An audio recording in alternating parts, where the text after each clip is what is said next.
Festerson. Goodwin. Harding. Hug. Melton. Rowe. Mr. President. Here. Please stand for Pledge Allegiance. Remain standing. I will make opening remarks.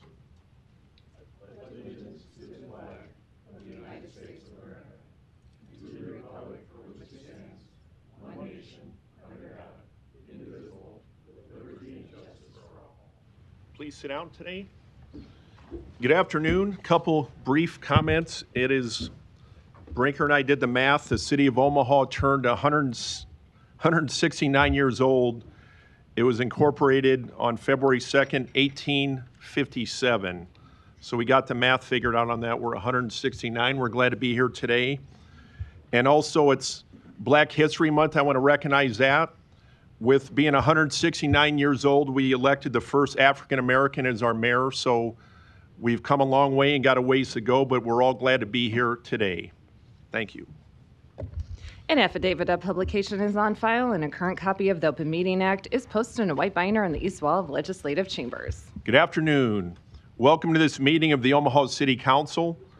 As a courtesy to those in attendance and to facilitate the conduct of our business, we ask that you please silence or turn off all electronic devices.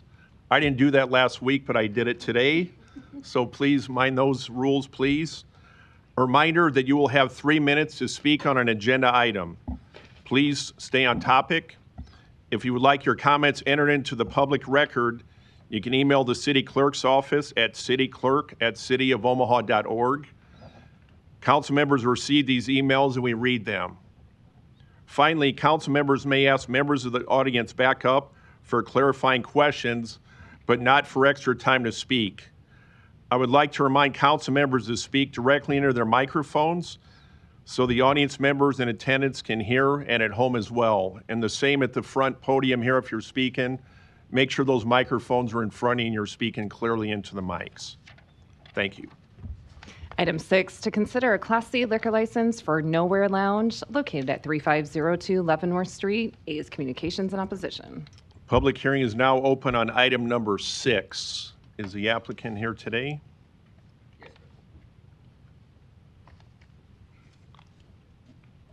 Mr. President, fellow council members, my name is Michael Roberry, address 16172 Spencer Street, Omaha, Nebraska. I'm here on behalf of Cortez Bar, doing business as the Nowhere Lounge. I'm here to speak on some of the objections that we've had towards the bar, particularly with the parking situation. One of the parking situations was a business across the street from where we were located. They were worried about whether or not our patrons were going to leave their cars there overnight.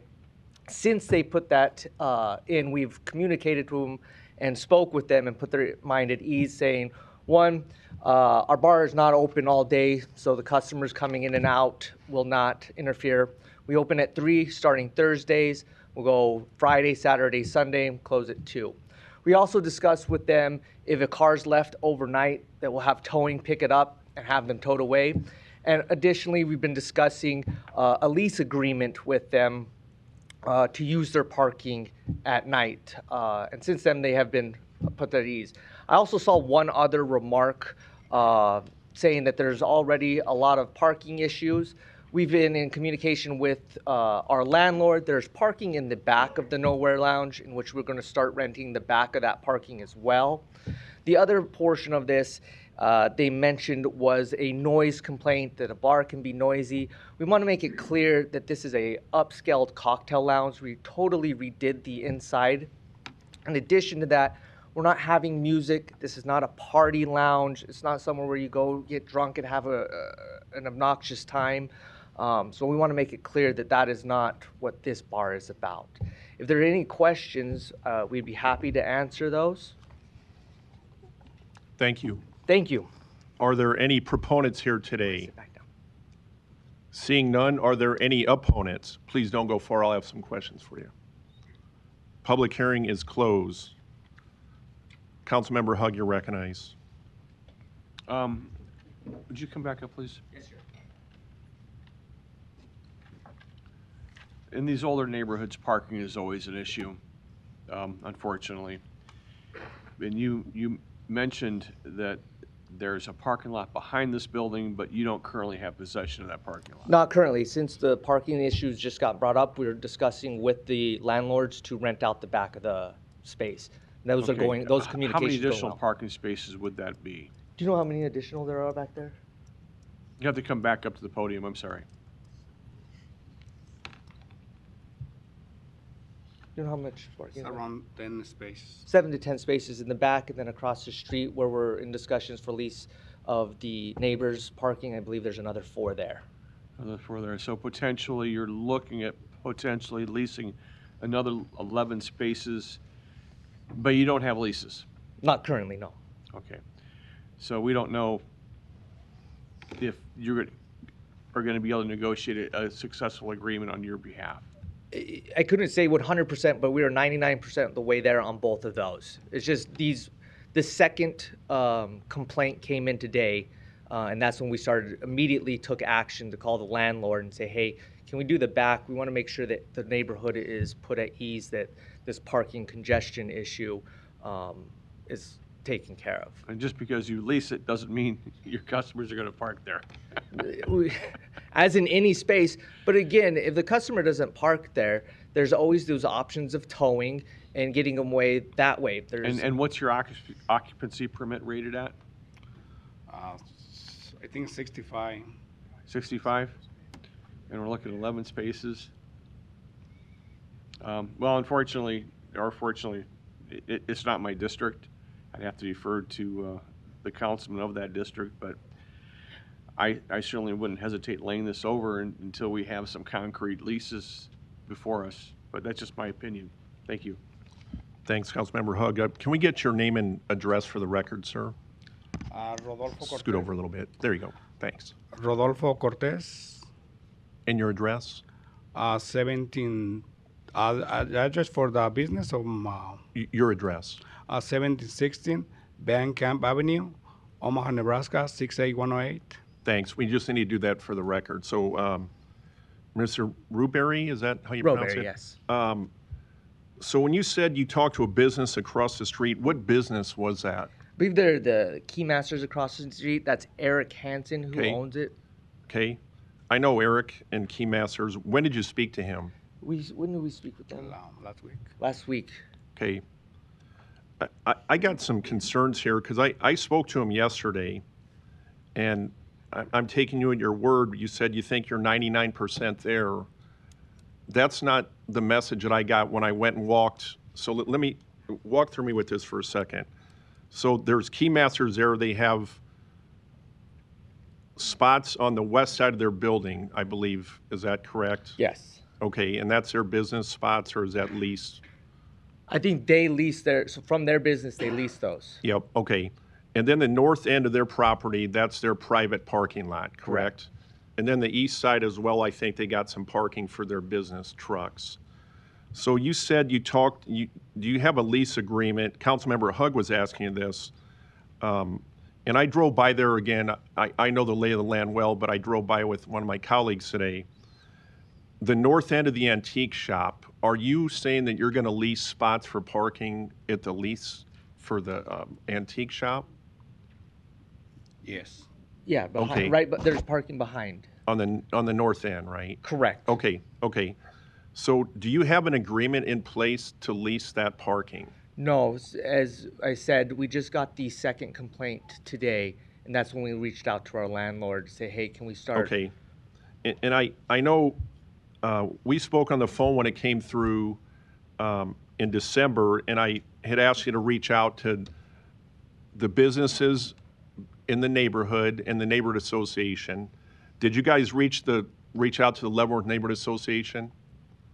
Did you reach out to anyone besides? No, just the key Okay. masters. And I know you want to be a good community partner, but I'm not comfortable supporting this today until at least you're making assertions that you're 99% there with these leases. And that clearly isn't what I was told yesterday when I left my council office. I stopped by there on the way home. I walked around and I talked to Mr. Hansen, who they've been there a long time at Keymasters, and they are not against your business, but the parking is a concern. And since you brought up that you're 99% there. That's not what I'm being told. So I'm not comfortable supporting this. I'd like to, do we have time to lay this over? Yes, you can lay it over 1 week to the 10th. I don't like laying over these, but in light of what I'm hearing, if somebody would support that, I would like to lay it over for a week to allow you to talk to Mr. Hansen.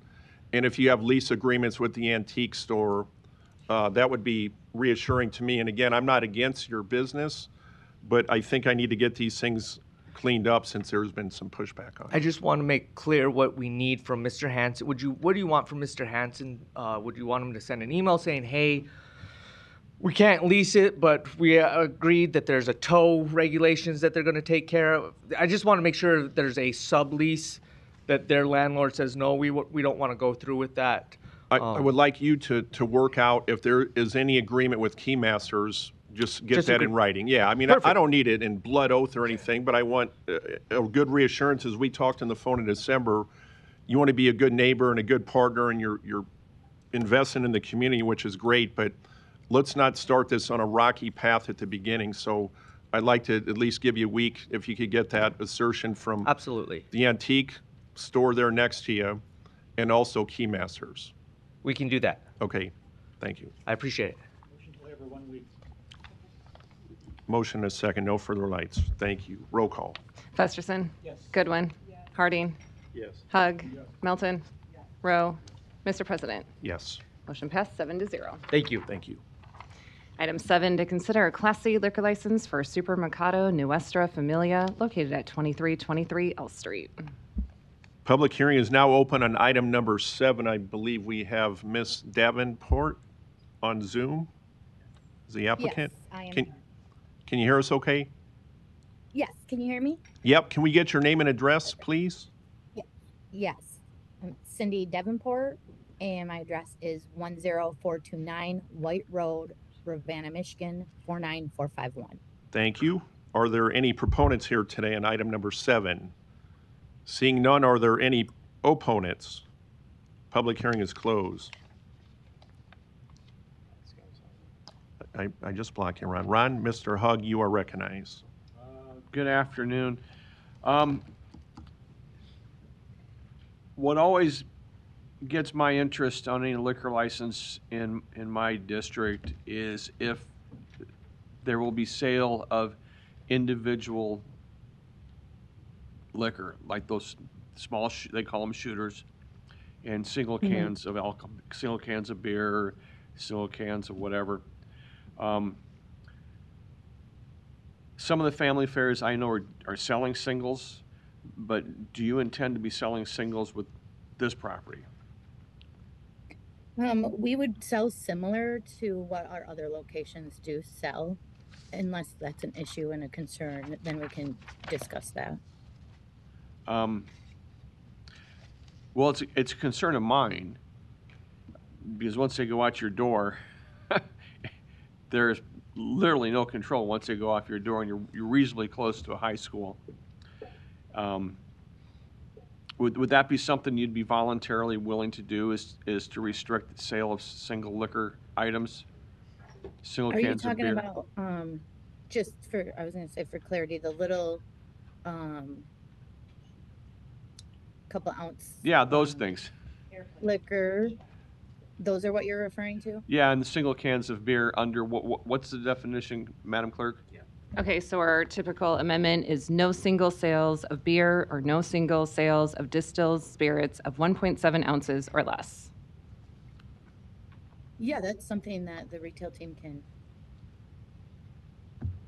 Okay, so you would be voluntarily in agreement that we could put that restriction on this license?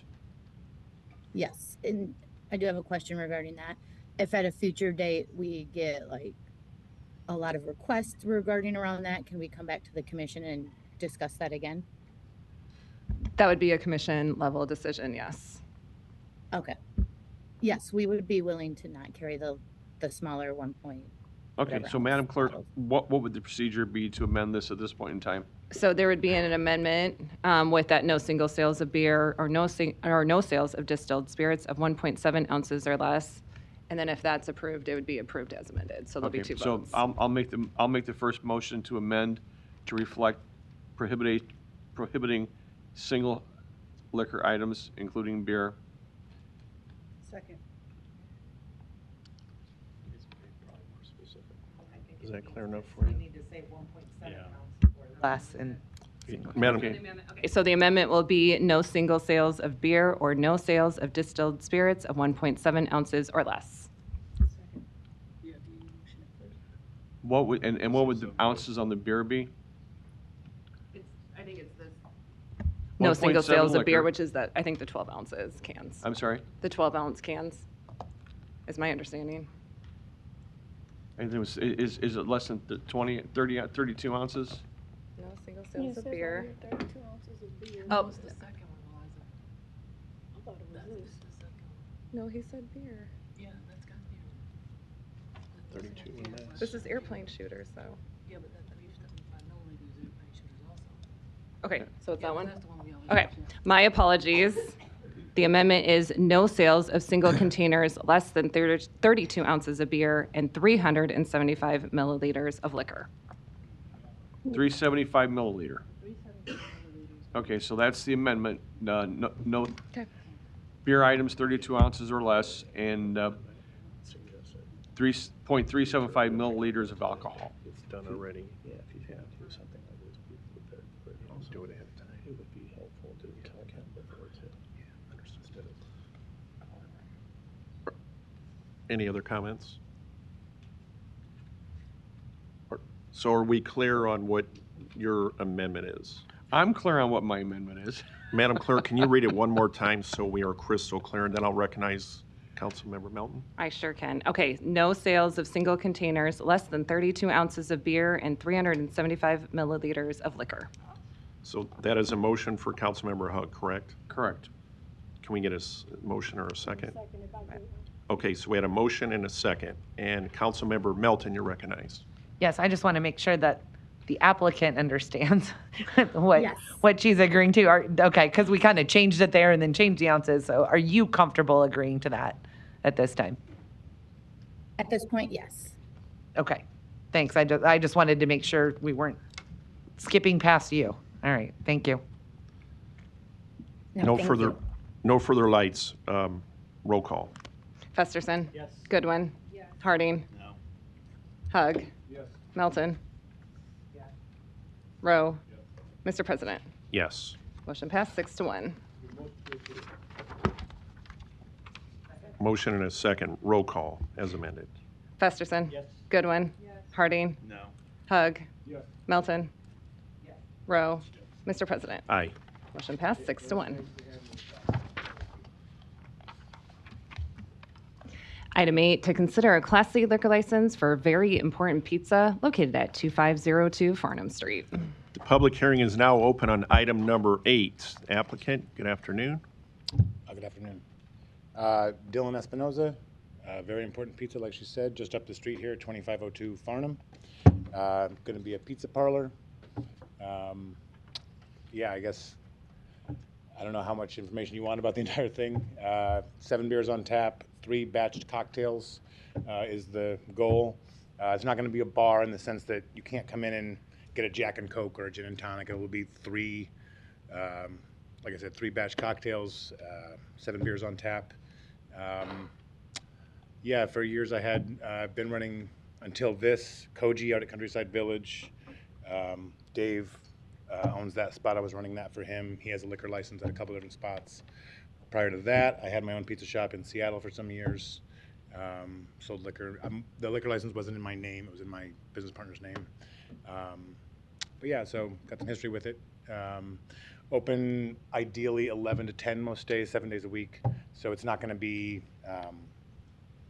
it's not a bar in that sense. I'm not trying to run a place that's open till 2 or even past 10. Possibly one day 11 on Fridays and Saturdays, but past that, pretty much just a pizza parlor.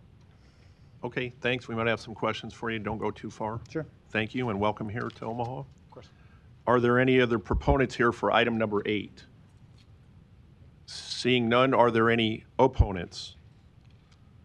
Public hearing is closed. I'll just say welcome to, you want to just come back up for 1 second? I'll ask you a couple questions. So when do you plan, and are you open running now? No, no, no. Okay. Things go well, maybe last week of February, first week of March. Okay. Um, And what kind of pizzas you got? a New York style. Okay, thick? No, no, no. Very thin crust, classic, like deck ovens. Got some Baker's Pride, classic baking ovens. Past that, it's a pretty small menu: meatballs, salads. I've been doing this for some years now, and Okay. kind of wanted a shop where it was dialed into just a few things, as opposed to having some kind of Cheesecake Factory menu. No shots fired at Cheesecake Factory, but simple. You know, dial in what you do well and do that. Okay. And you will be open for lunch, as you said, by your hours, so. The goal is to be 11 to 10 every day. Okay. And yeah, especially with Zen up there doing such good afternoon business, I was hoping to kind of ride their coattails a little bit with how much fanfare they have up there. Okay, well, sorry, go ahead. No, it's all right. I was I gonna- was actually just going to mention, because you said welcome to the area, like I did come here from Seattle 4 years ago. I am originally from Sioux City. Okay. And so it's like I'm from the area. Omaha we vacationed here. All right. Well, I got relatives in Seattle, and my mom was from do you Sioux really? City. Oh, wow, okay. So welcome again, and we're glad and I'm looking forward to getting up there and having some good, delicious No, that's the thing pizza. is I walked here, so just putting that out there. All right, all right. Good marketing right there. Very easy to get there. Thanks for being here today. Yeah, of course. Got a motion and a second. Roll call. Festerson. Goodwin. Harding. Yes. Hug. Melton. Rowe. Mr. President. Aye. Motion passed 7-0. Real quick, anything's fine. Is the decorum here that I should stay to the end, or You're good. I'm in the middle of painting, as you might have noticed? You can take care of business. I appreciate that. Good luck. Items 9 through 14 can be considered together for Antler View West, located southwest of 192nd Street and West Maple Road. Planning Board and Planning Department recommend approval. Items 9 through 11, ordinances to rezone this property from AG District to DR District, R7 District, and MU District. Item 12, an ordinance to approve a mixed-use district development agreement. Item 13, a resolution to approve the final plat. Item 14, a resolution to approve the subdivision agreement. I will open the public hearings for items 9 through 14. Is the applicant here today? Good afternoon. Good afternoon. My name is Andrew Coster with Thompson, Dreesen, and Dorner, 10836 Old Mill Road. Here on behalf of the client, we're the civil engineers for the project, and I'm available for any questions. Thank you. Are there any proponents here on items 9 through 14? Seeing none, are there any opponents? Public hearing is closed. Motion and a second. Roll call. Festerson. Goodwin. Harding. Hug. Melton. Rowe. Mr. President. Aye. Motion passed 7-0. Item 15, an ordinance to rezone property located at 7400 Western Avenue from R3 District to R5 District. Planning Board and Planning Department recommend approval. Public hearing is now open on item 15. Applicant here, good afternoon. Good afternoon, members of the council. Joe Zadina, 17516 Riggs Street, here on behalf of the applicant to answer any questions. Thank you. Are there any proponents here today? Seeing none, are there any opponents? Public hearing is closed. Councilmember Festerson, you're recognized. Thanks, Mr. President. Just one question for you. I believe this item represents 6 new tennis courts at Creighton Prep. Yes, sir. On the green space that kind of fronts Western Street there, Western Ave. Currently used for, kind of for lacrosse and practice, right? Yes, sir. Yep. I think it's a welcome addition. I've had support from the neighbors on it too. I was interested in an update on the rest of your project there. Quite a few things happening there from a campus perspective and the athletic facilities in the back. Correct. Any update on those timelines? Well, I can say that part of the rezone was to allow some additional impervious. The Jesuits are moving out of the quarters, and they're going to master plan kind of that south end, which is underway with RDG planning. And so I'm today speaking probably about the tennis courts and maybe a future parking lot. They're considering a performing arts addition, but there's master planning currently ongoing when the Jesuits do leave the residence. Great. Well, it sounds like good progress. Motion to approve. Got a motion and a second. Roll call. Festerson. Yes. Goodwin. Harding. Hug. Melton. Rowe. Mr. President. Aye. Motion passed 7-0. Item 16, an ordinance to amend the boundaries of the MCC overlay district to incorporate into that district the property located at 4910 L Street. Planning Board and Planning Department recommend approval. Public hearing is now open on item 16. Is the applicant here today? Are there any proponents here for item 16? Seeing none, are there any opponents? Public hearing is closed. Got a motion and a second. Roll call. Festerson. Goodwin. Harding. Yes. Hug. Melton.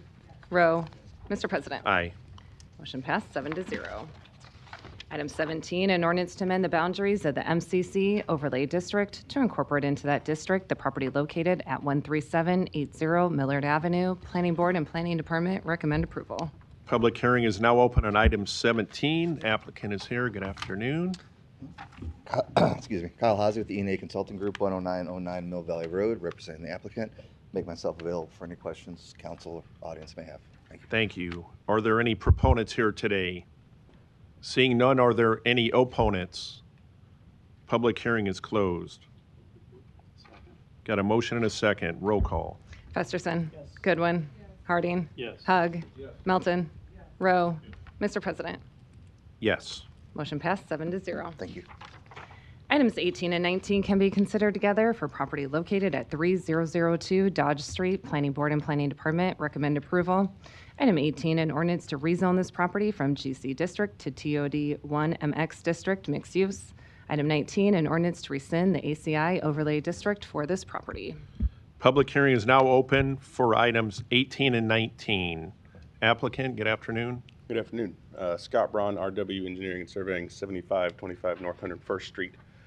Here representing the applicant. Happy to answer any questions. Thank you. Are there any proponents here? Seeing none, are there any opponents? Public hearing is closed. Scott, a couple questions for you.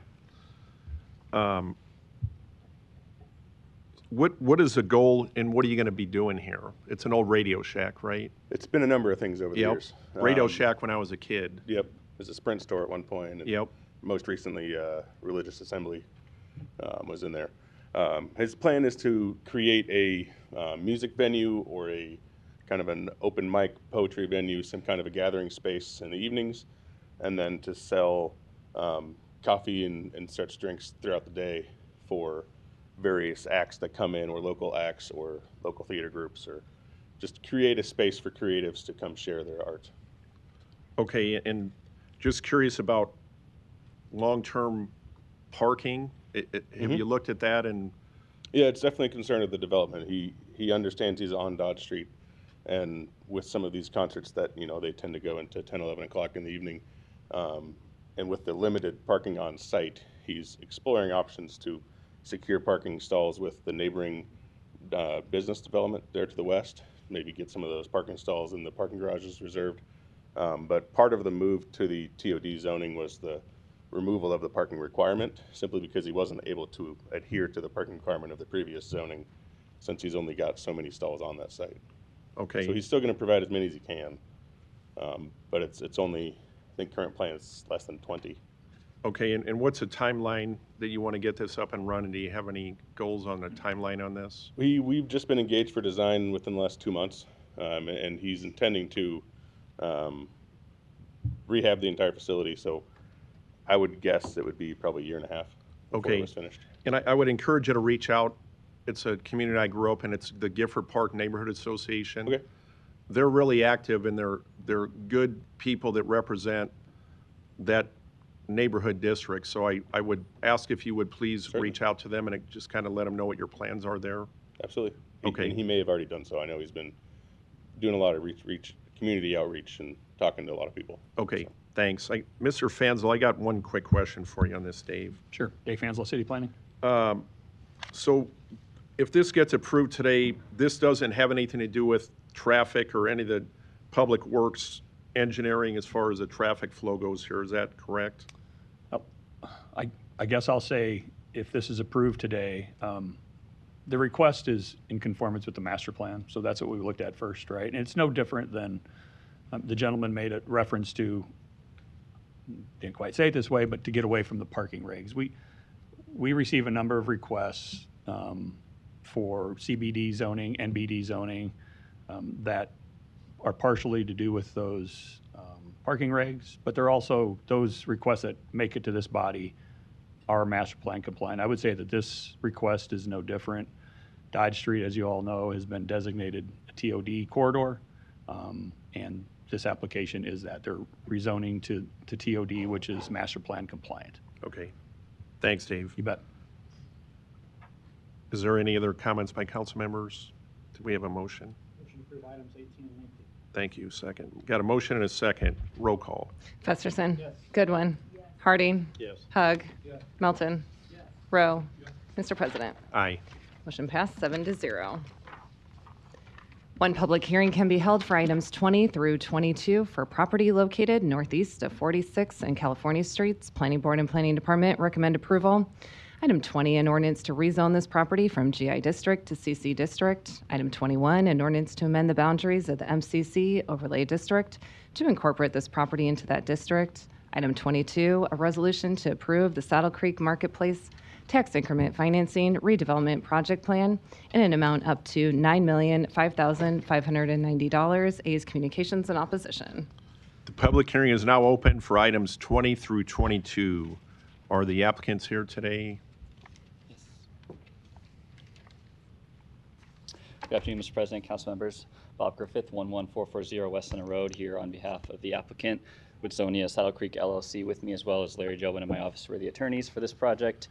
Joe Detlefs of TD2, he's the engineer, and Mitch Holland, the developer, here to answer any questions. I know Don normally does this, so I'll do my best to kind of live up to that example, but we'll start and just give it kind of a general overview of items 21 and 22 through 22, and then I know Mitch will speak in greater detail about the TIF and the specifics of the project. So as far as the rezoning, as you know, it's currently Zone GI, General Industrial. This is the site right here, and then around it, the red is general, or is CC, and then down here some MCC overlay. So that's what this request is for, to kind of come more in compliance and conformance with what is around the area. I think we can agree that general industrial currently is a bit outdated. It doesn't really make sense for this site and for what the intent of this area is, and along with the master plan's intent. So I think the neighborhood and the neighbors would agree that maybe a general industrial use is not the best, and so that's part of the impetus, is to bring that more into conformance. As far as item 22, which is the TIF, I'll just go over it generally. This is a 5-phase plan, with phase 1 in the southwest corner here being a 4-story apartment building, including a total of 138 units, 2 levels of covered parking. Phase 2, as you can see, if you recall, this is the family fare grocer.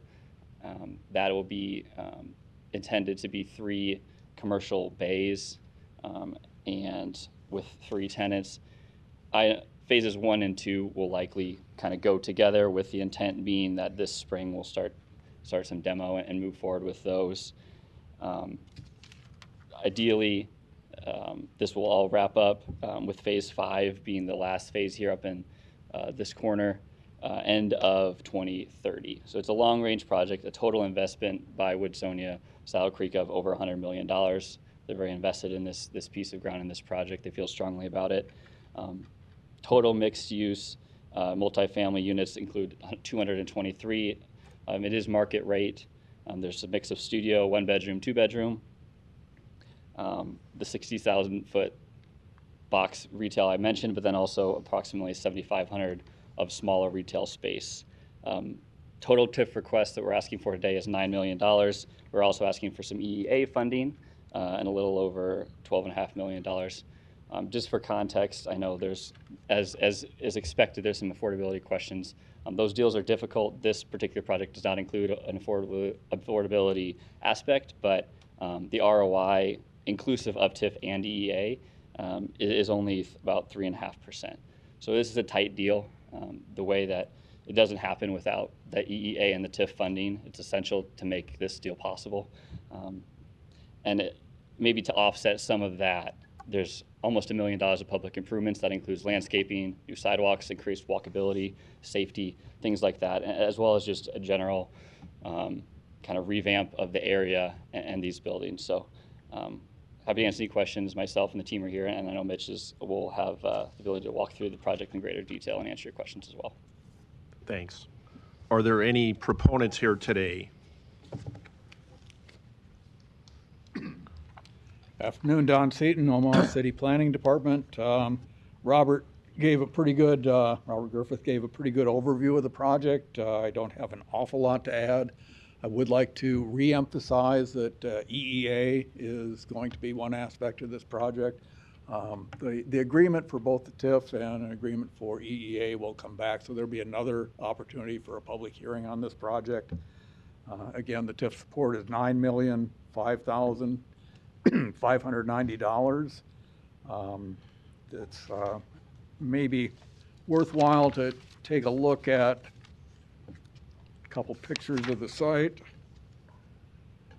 The phase 2, that's the big box retail building presently occupied by Family Fare.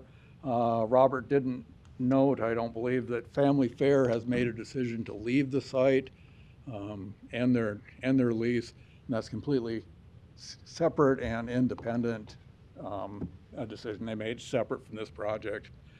This is a retail strip mall along the western edge of the site. And this is the other existing building on the site, retail strip mall right along Saddle Creek. This project has been reviewed and approved by the TIF committee. It's been reviewed and approved by the city planning board. It's an appropriate land use for the area. I think the site is pretty well aged and bedraggled, could use a little attention. Really is a good candidate for redevelopment. We ask for your approval. Thank you. Are there any other proponents here today?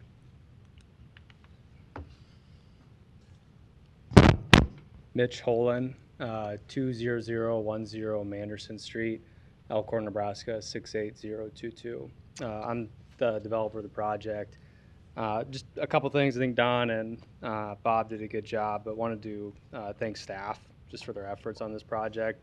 This has been a project that's been in the works for the better of 2.5 years. I think we started looking at this site when we were under due diligence efforts with our project at 39th and Dodge, which is just about a mile north of this. That was 138 units. That was the old Travel-Inge Lodge site, which had a lot of fun stories to it.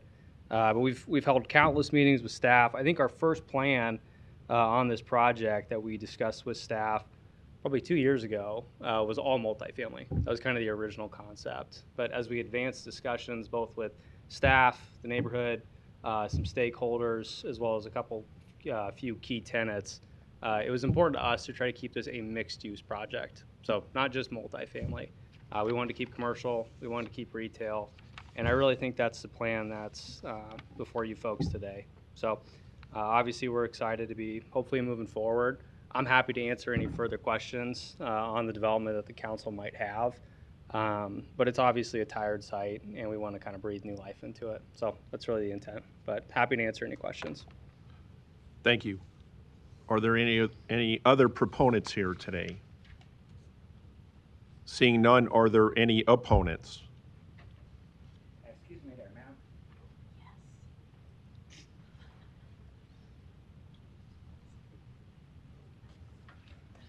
ma'am. Good afternoon, Omaha City Council, Donnie R. Johnson, the Johnson Equestrian Foundation, and North Omaha Concerned Citizen Foundation, 4928 North 52nd Street.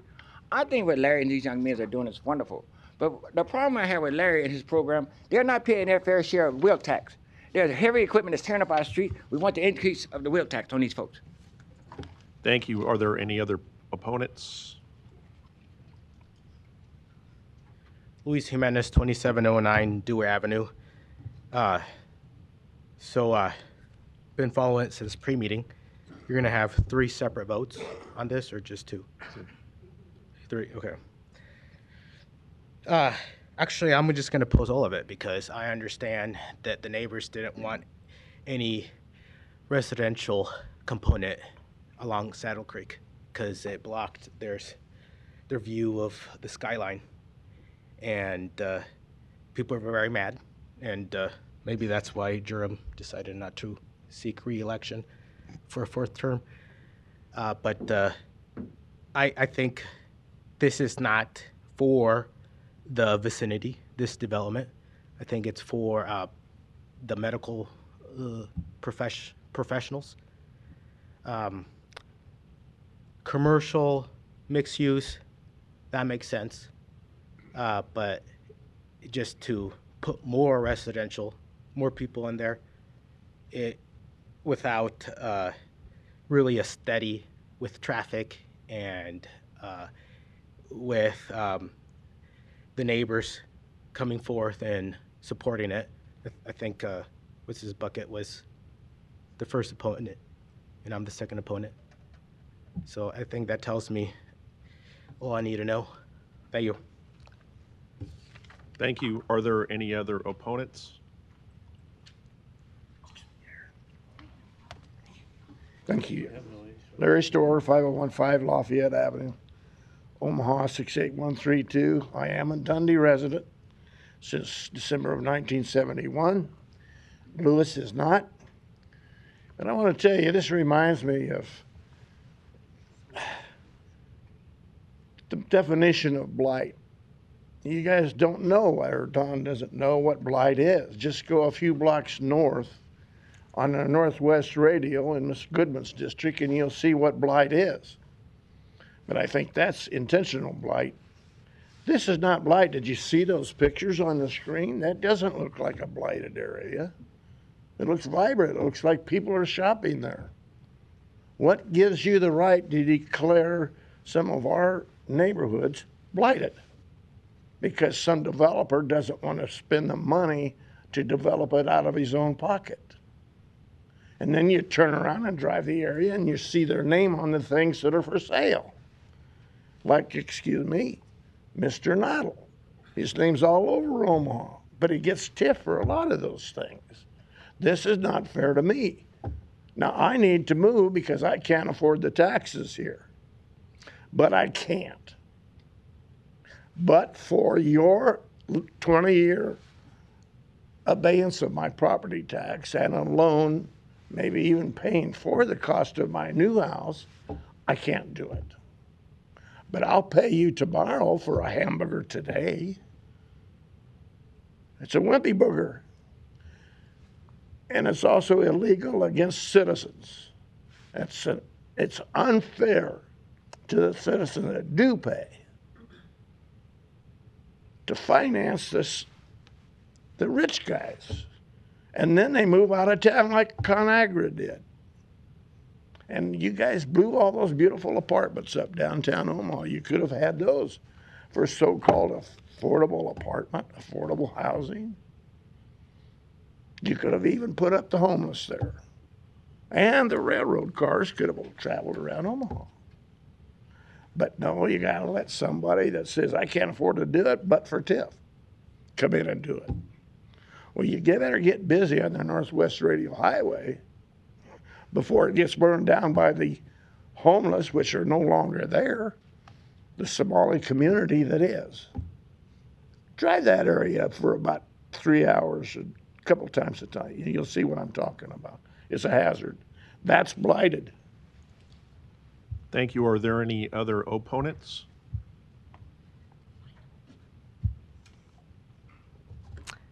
Aaron Feitstinger, 2719 North 49th Avenue, 68104. You very rarely see me here as a private citizen or on the same side as Larry, so great Tuesday for all of us. I'm a member of the neighborhood who relies on family fare for last-minute dinner items, fan of China Palace and the taco truck in the parking lot, someone who's purchased windshield wipers at the Advance Auto Parts also on this site, and a big fan of the diversity of our neighborhood. This area does need redevelopment. No one is disputing that. And in general, I am not opposed to TIF, and I recognize this is one of your only tools available for you to do economic development. I don't begrudge Mitch for wanting TIF or for wanting to redevelop this site because that's what developers do. It's his risk to assume. And Bridget and Don, they're great. They're just doing their jobs. Planning board evaluates those very specific criteria, and state law is state law. So that leaves you all as city council members as the people who can ultimately affect the changes that neighborhood residents would like to see here. And in TIF projects moving forward, since we're going to see more of them moving north along Saddle Creek, presumably. The frustration you're hearing in the record in your inboxes is likely inevitable because the process for citizen engagement seems to be incredibly problematic. It doesn't feel like it means much, and we're engaging in all the ways that we're supposed to do it, but still don't have any real assurance or idea that our input or concerns are going to be addressed as this project moves forward. So the desire for more affordable housing, which I understand you are constrained, or there's no real legal mechanism for that to happen, or that the design of these buildings should look more like the surrounding neighborhood than like Village Point, no offense to our West Omaha representatives, or that the site plan includes infrastructure updates that improve the neighborhood, like moving the sidewalks back from Saddle Creek, they're already incredibly dangerous, or California Street, and that we plan redevelopment with the existing community in mind, like who lives here now, what they want, how we use this space, what we hope to do with it in the future. We just really don't have any assurances that these concerns will be taken into account here. And that's a problem with the process, and so is something that I hope that you as city council members can fix. Having watched a lot of TIF projects move through council, I'm not naive enough to think that this opposition will stop this moving to the next stage, but I am hopeful that there's been enough frustration with this project and others that we can revisit the process moving forward and do the following: figure out a way that citizens' concerns and inputs can be meaningfully incorporated, find a way to address our affordable housing crisis using this economic development tool, and supporting the diversity that Aaron, makes your neighborhood time's great. up. Thanks. I was done, Danny. Thanks. I know. I never want to cut you off, but thanks for being here today. Yeah. Is there any other opponents? Good afternoon. Good afternoon. My name is Nick Kohler. I live on 4806 Dodge Street. I've lived in Dundee essentially my whole life. I grew up on 51st and Capitol, went to Dundee, McMillan, and Central. I went away to college to go to GW, George Washington, out in DC from 2018 to 2025. And when I moved back, I saw quite a lot of change in Omaha, some for the better, some for the worst. And I think one thing that really struck me is Omaha has a housing problem, but Omaha has an affordable housing problem. And I think it's very telltale in the Dundee area, the Duke Apartments, which are right west up on the hill on Saddle Creek. Those apartments were put in place almost similarly to my understanding of these apartments here, to redevelop and to sort of revitalize. Those apartments, from my understanding, have not filled their vacancy, are still struggling with vacancy issues. And I will say by my research, which, can go from there on. I looked on the website 2 days ago and I saw 40 vacancies on the apartment website. I understand that there are hundreds of units, but it's very worrisome that sort of a luxury apartment that's already there is struggling to fill their doors and to fill their apartments as we speak. Another thing that concerned me, reading articles about this project in place, that studios are starting at, I believe, $1,150, with 2 bedrooms going for $2,450. I know he said that that's market rate, but that is almost Washington, D.C. market rate compared to the Omaha market rate, from my understanding. So as I said again, and I want to reemphasize, Omaha does have a housing problem, and I am very appreciative of the mayor's efforts as well as the city council's efforts to get more housing here in Omaha. But as I said, I do not want to see another luxury apartment complex be vacant in a couple of years because we thought it was a good idea at the time. I think it's important to think of the people that are there now, the people that will live there, and the people that will be there afterwards. Thank you all. Thank you. Is there any other opponents?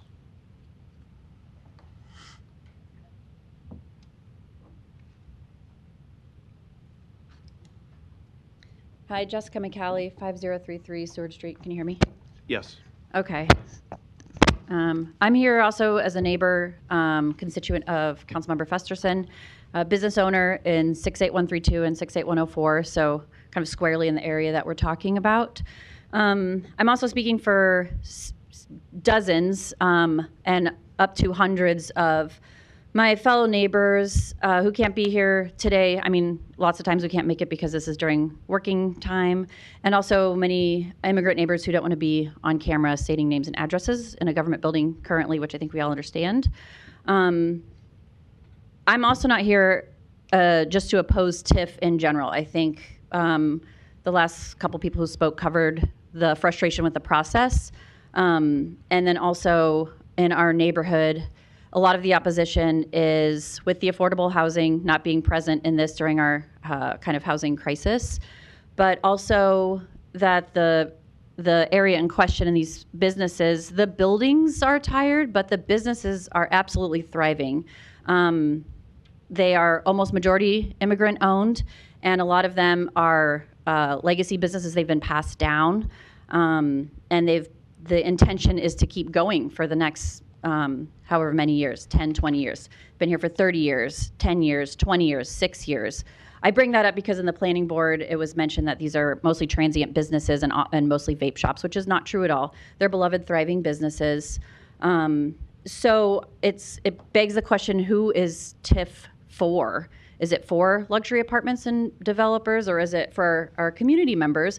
Mitch mentioned that they've been working on this for 2.5 years, and he's engaged with us to an extent. We've organized meetings and tried to get the word out to our neighborhood that this is happening. The timeline is moving incredibly fast. We've been told it seems even faster than normal, so we haven't had a total chance to kind of connect with our council members as fully as we wanted to. This feels very rushed, and if the project's been going on for 2.5 years, right at the end, in between passage from the planning board to city council to say, you know, Mitch has graciously met with us and said, okay, you can submit a design, but do we have any apparatus in place to hold him accountable to the community?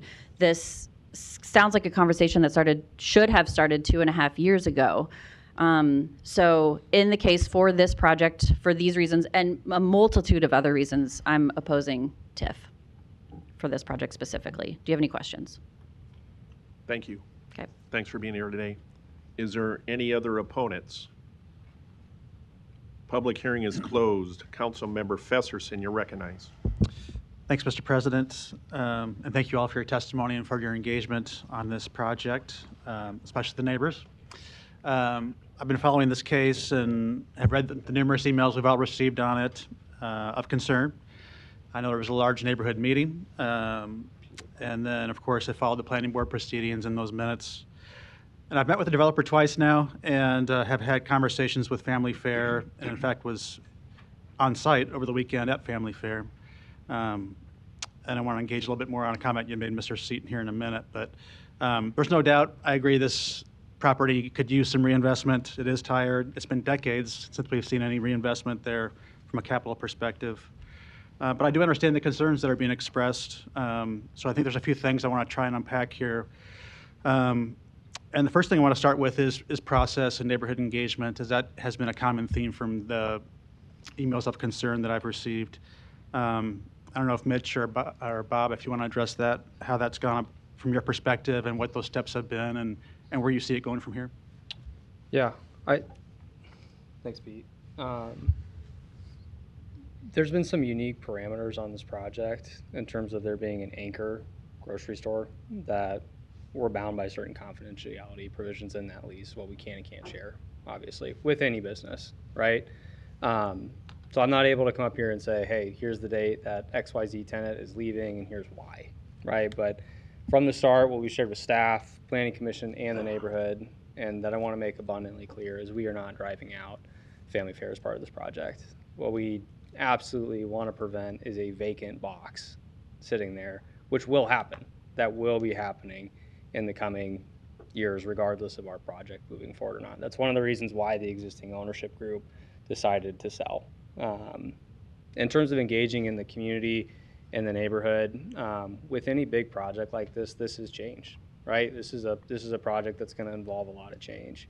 Do I think it's a positive project for Omaha and the community and the neighborhood? I do. I absolutely do. And I think we've been engaged with the community. I think we have a lot of support from the community and neighborhood. There is some opposition, right? But by and large, I think this is a project that the neighborhood and community are very excited for. I think we've engaged, to the extent that we can. We're gaining feedback. We're certainly not making promises that we're able to implement every, recommended change or modification to the project. But we do want to get that community feedback, and I think we're going to continue to do that. I will say in all of our Omaha projects, this fortunately is not our first project. I think we have a good track record of doing that. We worked on a project, Danny and I together, at 39th and Dodge, where there was a lot of neighborhood interest. 39th and Dodge, there was a lot of neighborhood interest on that project. And, post council making their decision, there were changes that we made. One of the big ones was they wanted to see more parking. That was a huge change that we ended up making, where we added a full level of additional parking there. Probably not a decision that going back I would do again. We're not using all those parking stalls, but we were receptive to what the neighborhood wanted to see within reason, right? We can't make every change that everybody wants to, but I think Councilman Festerman, we have a good track record of doing that. That's my commitment to this project. We're not just showing up to these meetings to check a box. So that is my commitment to this project too. Okay. And from a process perspective, what we have here today is the project redevelopment plan, Yep. a zoning overlay, and a zoning change. What really comes back later and solidifies a project is a redevelopment agreement, and that'll happen in this case too, which is typically 6-8 weeks out. Is that probably the time frame you see too? Yeah, I would.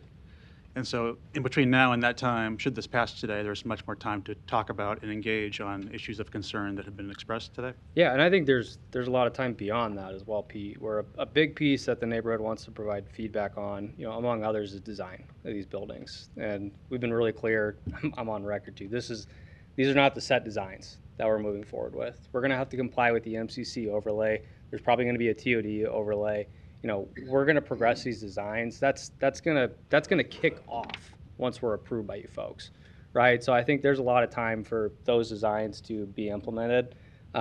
We have got some feedback to date within the last 3 weeks from the neighborhood. My request to them was, hey, send me what you do want to see versus what you don't want to see, and then we'll see what we can actually implement. So we did receive those. We are going to take those into consideration. I mean, ultimately, I don't want a building that just sticks out down here either, right? And I don't want to build the same apartment complex that we've got 50 of them down here too. So Pete, to answer your question, yeah, the design implementation is going to be well beyond this 6-week period. There's not a rush to finalize that. Okay, thank you for that. I might come back to that here in a second, but you can sit down for a minute if you want. I'll just have a comment on affordable housing too. That was another common theme I heard of concern and of interest, and I think it's all of our interests throughout the city, because we know we're about 30,000 units short in the next 5 years in our city for affordable housing. And in this project, there is no affordable housing. We met and we talked about that, and I expressed my interest in that, but I respect your response, which is that's not part of your plan, and in fact, that's not a product that your firm offers, I believe. Yeah. So that's not something you're pursuing here, even though I'd like to see that here.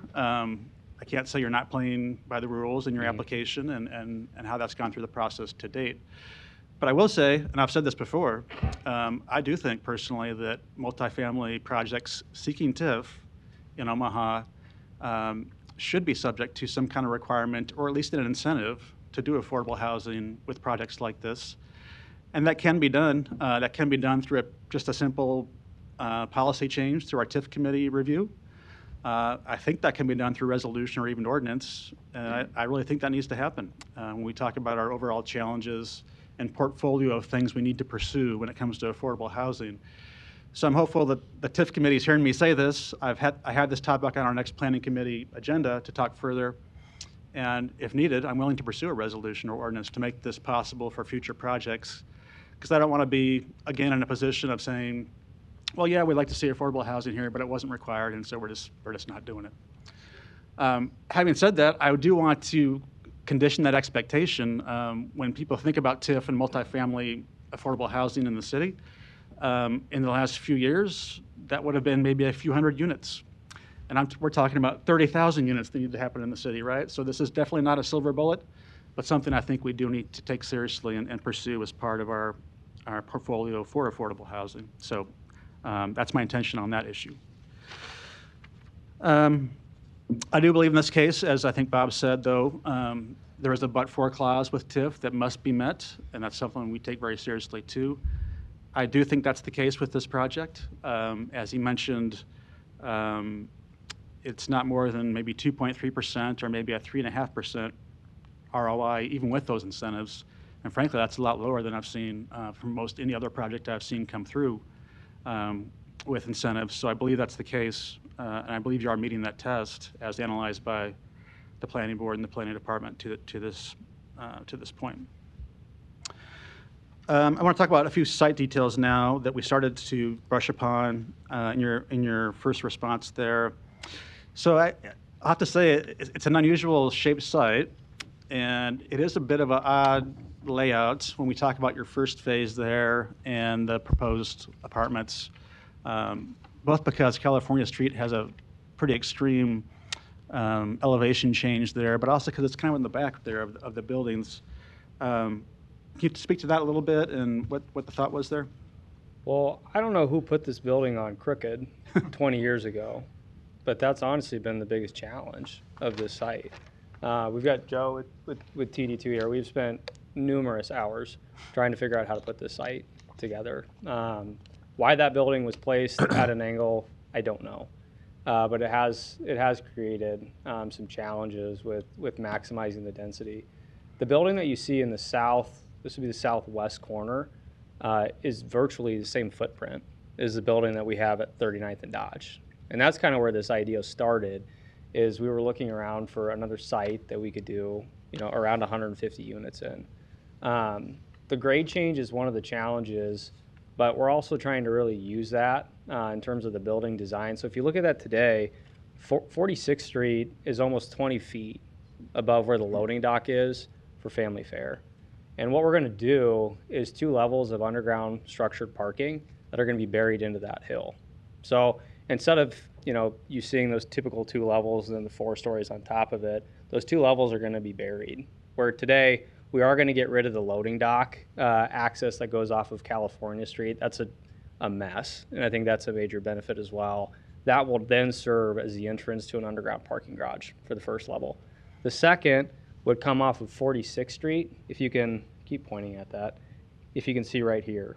So that would enter the second sub-level of parking, and then units would then be on grade with the corner of 46 and California Street. So today, it's about 1.5 acres of just slope ground. As you move further or north on 46th Street, we are going to do a small row house project, which mirrors the exact type of units that are on the opposite side of 46th Street today. So if we were looking at an aerial, you would see right about here, I think there's 10 or 15 row houses that are there. So our intent is really to maximize an area of ground that isn't currently being utilized at all. The challenge with that, though, Pete, that I want to go back to on the use of TIF in this case is I have almost $5 million of retaining walls, geopiers that I don't have if I develop another site. That's why we're ultimately pursuing the use of TIF on this one. So I think it's a great use of that piece. In terms of the existing family fare box, what you don't see today is we're actually going to lop off the front, call it 20 feet of that building, which is all mezz space and then offices. So that's all going to come off. We're going to shift that building back a little bit, and then we'll do new storefronts on each of those for 3 to 4 tenants in that space. And then our future phases, so phase 3, 4, and 5, meaning the existing multi-tenant building on the west side, hopefully a new restaurant user on the north, and then the existing multi-tenant building on the east side would all go as we recruit new tenants to those spaces. Okay. And then the parking lot is the other one. Yeah, I want to come back to that in a second. Can you speak to the materials on the multifamily building? And that's of concern that it's consistent with the character of the neighborhood. Yeah. We had the same conversation across the street with the Duke many years ago. Still flexibility there in terms of your final designs? Yeah, absolutely. I mean, we've got a general schematic design that's included in our TIF application. I mean, we ultimately want to build, a Class A community that we represent in our application. But in terms of what that final design looks like, it's very in flux at this point on that piece. Okay. I think that's good for additional conversation and input on it. So back to family fare for a second. And Don, I might call you up for a minute because I know there's only so much you can say. But I'm pretty confident I heard in your remarks that family fare has told you they are in fact leaving. Can you repeat that comment? I haven't spoken, Don Seaton, City Planning. I haven't spoken to him directly and personally, but that's what I've been told. Okay. And that's my I understanding. did speak with them directly and personally, and I wouldn't say they told me that, but that was my clear impression from our conversation, even though I expressed to them the interest of supporting family fare and having a grocery store there, which I think is very important to the community and in many of our districts. I believe, this is just me talking, that their current lease goes through 2028, but if I had to opinion on my conversation with them, I would say they don't intend to stay there until 2028, unfortunately. So let's come back to that building then. Mitch, you said that building does not get demolished, right? You're just talking about the front part being removed? Yeah. I mean, for all intents, we're redoing the entire building with the exception of the structural components. So new roof, new mechanical, new electrical. It'll have an entirely new facade, both east, west, north, and south. And then we're going to relocate the loading docks. Instead of being on the south end of that building, they will now be on the east side of that building. So overall, it'll look like a brand new building. And when would that work start on that phase? We would plan to start that in 2026. In our conversation in your discussions with Family Fare or any other potential grocer, you'd love to have one of them stay in that building, right? And that'd be your interest? 100%. Yeah. Okay. Let's talk about the surface lot a little bit. I do think one of the benefits of what we have on the agenda today is the zoning change and the overlay, because when you do that, we take this to GI, I just lost the designation here.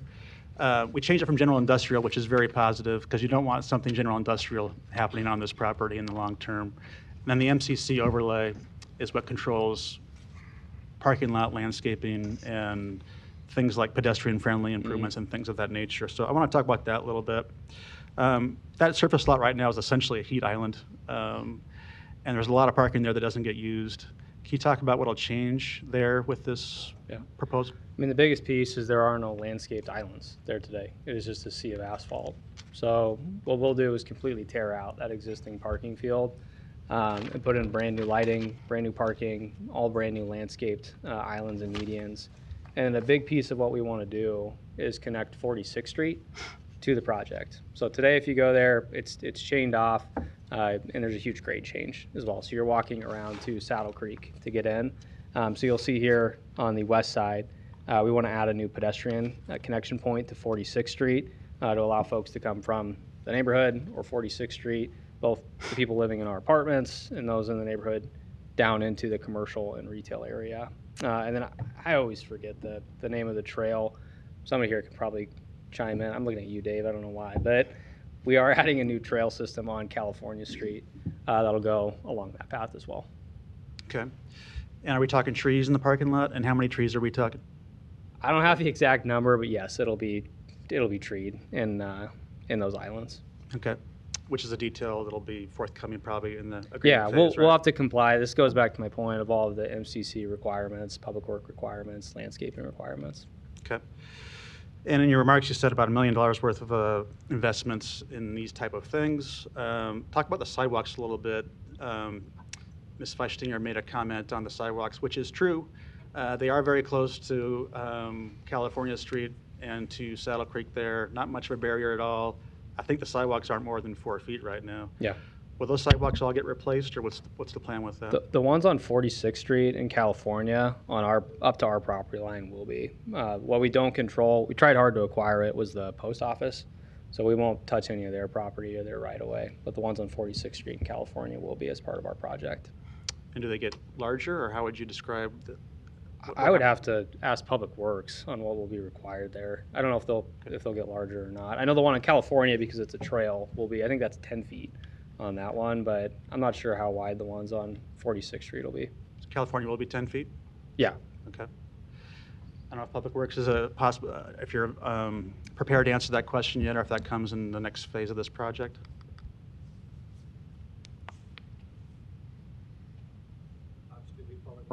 Bob Stubbe, Public Works. So yeah, 4 foot is not an acceptable sidewalk width anymore. I think it's 5 foot is the minimum sidewalk width that would be required. So we'll probably see what would be 5 feet on 46th Street there, but then the 10 feet on the California? Yeah, everything from the standpoint of sidewalks, trails, all meet current standards. Yep. And then I presume 5 feet on the Saddle Creek portion of your property? For that, when that next phase goes, yes, that'd be upgraded as well. Yep. That's my post office too. And there, I see people struggling, pedestrians struggling there every day, but I realize that's not part of your project here. That's a federal situation we're talking about there. Okay, I want to talk briefly about the other tenants here. That is a concern of mine too. And we're talking businesses like China Palace and Hello Nepal. There's Lee's Beauty Supply. There's a Papa John's, and then a Sudanese business also along Saddle Creek there. No one's lease is being ended as a result of your project, right? That's correct. In that strip mall and in the building that is near Saddle Creek, those are phases 3, 4, or 5. What year are we talking in terms of when those things would start to happen? I wouldn't expect, I mean, where nobody's going to be impacted is the new building up on the north end, which that could end up being a 10,000 square foot multi-tenant building, depending on the tenant base we get there. And also an opportunity for relocation for some of these tenants as well. The challenge that you have is these two buildings on both sides, they're obsolete. We've got maintenance nightmares on those. We're just not going to be able to keep them long term. I don't want to keep them long term. But those are planned for 2029 and beyond for those two pieces. But as you touched on, nobody's leases are going to be impacted as part of those projects. Okay, so nobody's being evicted, and you wouldn't see work on those potential buildings until about 2029. Correct. So plenty of time to further engage those business owners and have those conversations, right? Yeah, and the building on Saddle Creek, we've had a couple tenants come to us that would like to get out of their leases. So when we use the word transient, that's more of the reference that we're making to those types of uses. Okay. All right, I think we have some other lights on here, so I'll yield the floor for now. One last thing, though, in terms of engagement, you've committed to engaging on that, should this pass today, and continuing that conversation. There has been some interest expressed around continuing cultural engagement with these business owners and the neighborhood, even things like farmers markets and such. These aren't things that would be in a redevelopment agreement, but are those things that you'd be open to in terms of your relationship with the neighborhood? Yeah, and that was, we had a great meeting on the 17th of December, and items like a farmer's market are absolutely things that we're going to entertain. The parameter that we're going to have is there are national tenants that we are trying to recruit to those sites, and a lot of times they file their own declaration and covenants on what you can and can't do. So there will be parameters we have to work around. That's why we can't outright commit, sure, we'll do a farmer's market, but I would like to be able to do those things. I mean, who doesn't want a farmer's market next to their multifamily community? I mean, it's a natural amenity. So to the extent we can, yeah, we want to be able to do those things. Okay. Thank you. Thanks for the engagement on this. I appreciate it. As I mentioned, I think the rezoning of these properties and the overlay are very positive to all the things we just talked about there. I think the redevelopment plan will require a lot of these things to occur as well, but the real key will be the redevelopment agreement. So I'm pleased to hear you're still willing to engage in that process going forward and with the neighborhood. And if the neighborhood wants to have any further remarks, I don't know if Jessica or Aaron, would you like to come up and engage on anything I just said yet? All right. I could ask you a specific question if you'd like. All right, come on up. One question for you, which is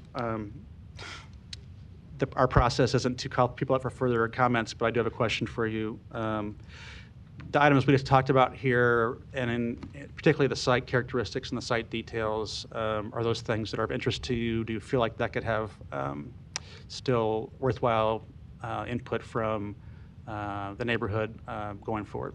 Do I need to restate? Yeah. Jessica McCallie, 5033 Seward Street. Your question is, are we concerned about the characteristics of the site? Yeah, the many things that we just talked about and that the developer committed to continue to have conversations on. Would that be of interest to you? I mean, it's absolutely of interest. And we have been, we've got communication going with Mitch. That's not really the problem. I think the bigger issue is he can listen or be open to or answer our emails, but that feels very different fundamentally or spiritually from engaging with the community. We're talking about national retailers. We still haven't heard anything about who that is. Councilmember,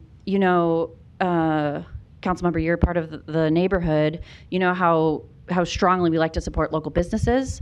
I think that's a huge loss of local entrepreneurship and for also for the neighborhood for the community members who live there, having access to these things like culturally appropriate food and hair supplies and taxes and groceries.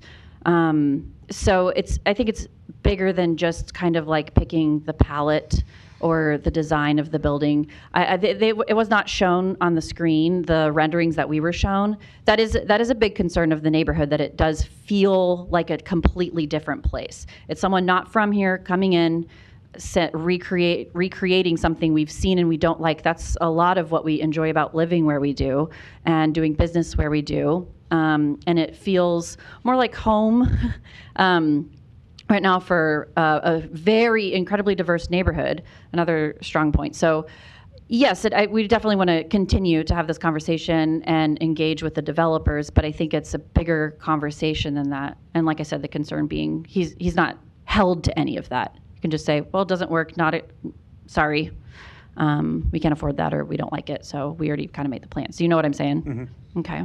Okay, thank you. Yeah. Thanks, Mr. President. Thank you. Councilmember Harding, you're recognized. Thank you, Mr. President. I'll start with maybe some of the last comments I think that both with what Mitch has expressed to us today, and I think the track record that he has, I think there's a willingness and an openness to listen to input. But again, at the end of the day, it's their risk, it's their capital, and they need to make sure that it works, that it's profitable for them, and they're willing to make that investment in the neighborhood. A lot of the tenants that are there today are actually national tenants too, but that's kind of a side issue. I'll reserve the rest of my comments for the redevelopment agreement, but I'll close with this. I think it's one thing that I think always gets lost or doesn't necessarily get mentioned when we're talking about affordable housing and making it maybe a requirement of TIF if there's housing within the project is, even Council Member Festerson mentioned that over the last number of years, it might have only been, it's really, even if you made it 10%, I can't remember, Mitch, how many units are in this? 200. So that's like 20 some odd units out of this, and that's not a whole lot. I think we need to be looking at other incentives or other tools or other ways that we can encourage that kind of middle market or workforce housing. But the point I was going to make is that, and I had this conversation with someone earlier today, is that these types of projects also leave openings in other housing opportunities as people move into these units. There are units that become vacant and therefore available that might be more affordable for others. So having a development that has new housing in it can actually help address the lack of housing or affordable housing or workforce housing across the rest of the city. So look forward to seeing the agreement when it comes to us. And I know you'll be open to listening to the input, but again, it has to be something that works for the development in the long run as well, too. Thank you. Thank you. Councilmember Rowe, you're recognized. Thank you, sir. Mitch, I have just a real quick question to follow up to Mr. Harding's questions. Did you happen to do any pro forma work on what the project would look like if you did include, say, 20 or 25 affordable units in the project? How would that impact? I mean, you're on a thin margin now. Yeah. At full market rate.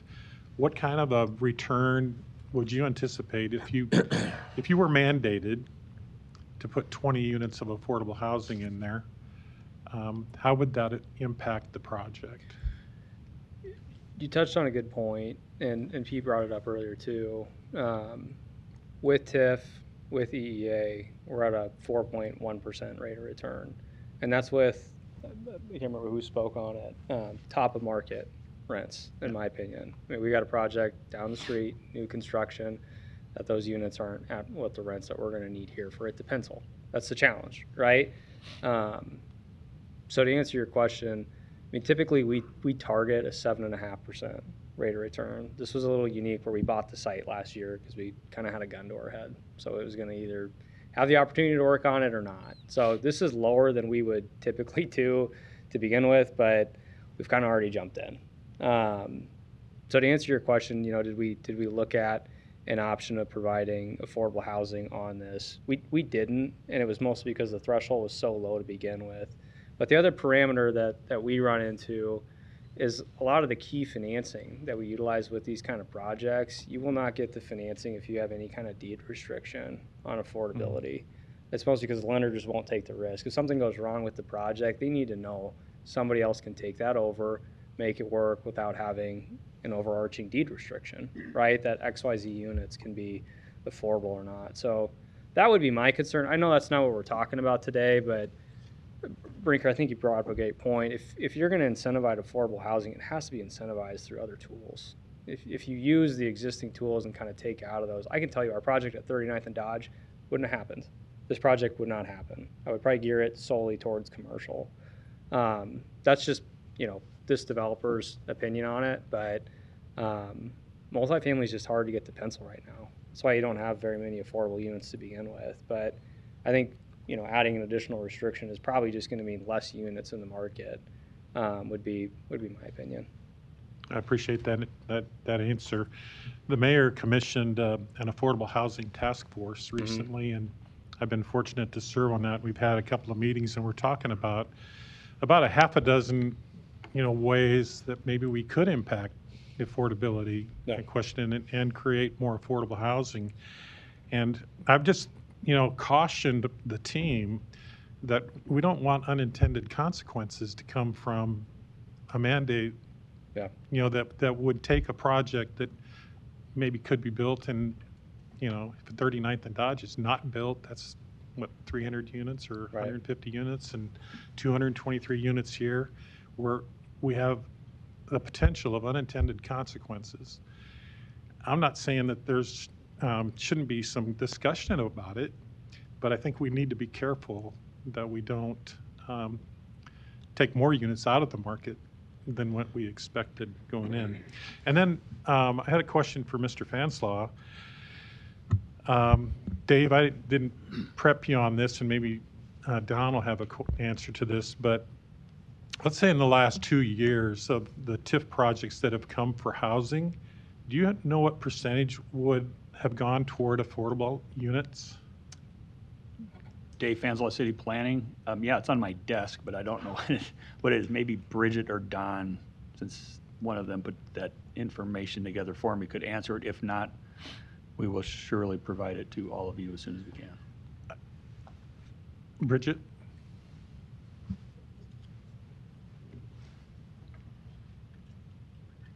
Bridget Hadley, City Planning. I don't have it right now, but I'm trying to pull up our website. And on our website, I just look at our TIF reports, because our TIF reports indicate the number of affordable, whether it's affordable, meaning under 80% AMI, or workforce housing, which is 80 to 120%. So I could probably figure that out, but I just need a little more time. But it is on our website. Okay, I guess I don't need to get this exact specifics. I think the point I wanted to make was it's a bigger or a higher number than most people would think. That there are a lot more TIF projects that have affordable housing in them probably than not. And so I didn't, like I said, I didn't forewarn anybody, but I think I remember reading that. Don? Yes, Dave. If I can interrupt. Yes, sir. So yeah, Dave Fanslaw, City Planning. I'm going to guess over the last, again, guess, so maybe I shouldn't be doing this forum, but I'm going to guess over the last 5 years, we are close to that, what has been talked about, 10%. Out of all the units, not every project, right, but of all the units that TIF has helped bring online, I think we're close to 10, but again, we'll get you that information. Okay, I appreciate that. Thank you, Mr. President. Thank you. Councilmember Goodwin, you're recognized. Thank you, Mr. President. I have two questions. One is for Don, please. Clearly, a lot of this discussion has been geared around TIF, and it had been brought up, what are the conditions of blight? They're more than simply subjective, is that correct? They're more than what? Subjective. Yeah, they are more than subjective. Don Seaton, Omaha City Planning Department. There are really two factors that the state law has us look at. One is the condition of the built environment. Are the buildings in good shape, poor shape, average? And we can go to the county assessor's website and do an analysis based on their rankings of building conditions to get that data, and that's fairly objective data. But the other aspect is what is the demographic nature of the population that lives within the area, particularly in terms of unemployment, poverty rates, per capita income. And those are really empirical data points that, there are thresholds that are set in state law. For instance, unemployment, to be eligible to be designated as blighted and substandard or a community redevelopment area, you need to have unemployment levels that are 120% of the statewide unemployment level. That's a measurable factor. Population change. If the population is growing by more than 5%, that's considered kind of a thriving area and therefore not eligible for designation of the CRA. So we look for a stable or declining population. And again, that's a fairly measurable factor. It isn't always a matter of visual blight. For instance, I live about a dozen blocks north of the Saddle Creek site, north of Radial Highway, an area that Mr. Storrs was talking about being extremely blighted. My neighborhood doesn't look that bad. My neighborhood looks pretty good overall, in my opinion. But yeah, a lot of it is measurable. Thank you. I had another question then for the developer.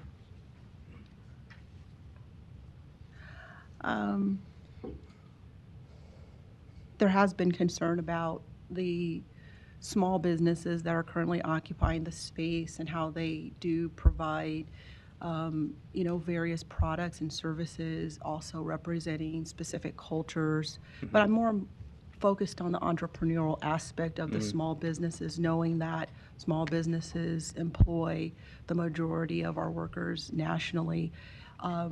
Is there an opportunity for these small businesses to be grandfathered in to your project, potentially at, rates that might be a little more affordable? I do know that you have, a project and an ROI to make. Yeah.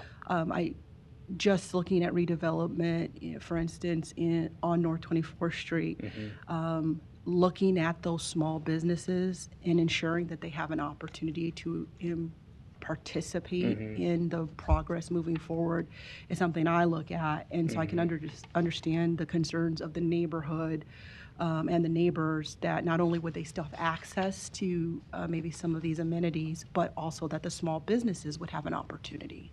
Yeah. I mean, to answer your question, when we talk about the small businesses, I can't remember who else mentioned it. I think 7 of them are large national chains that are there today that tend to follow large grocery anchors.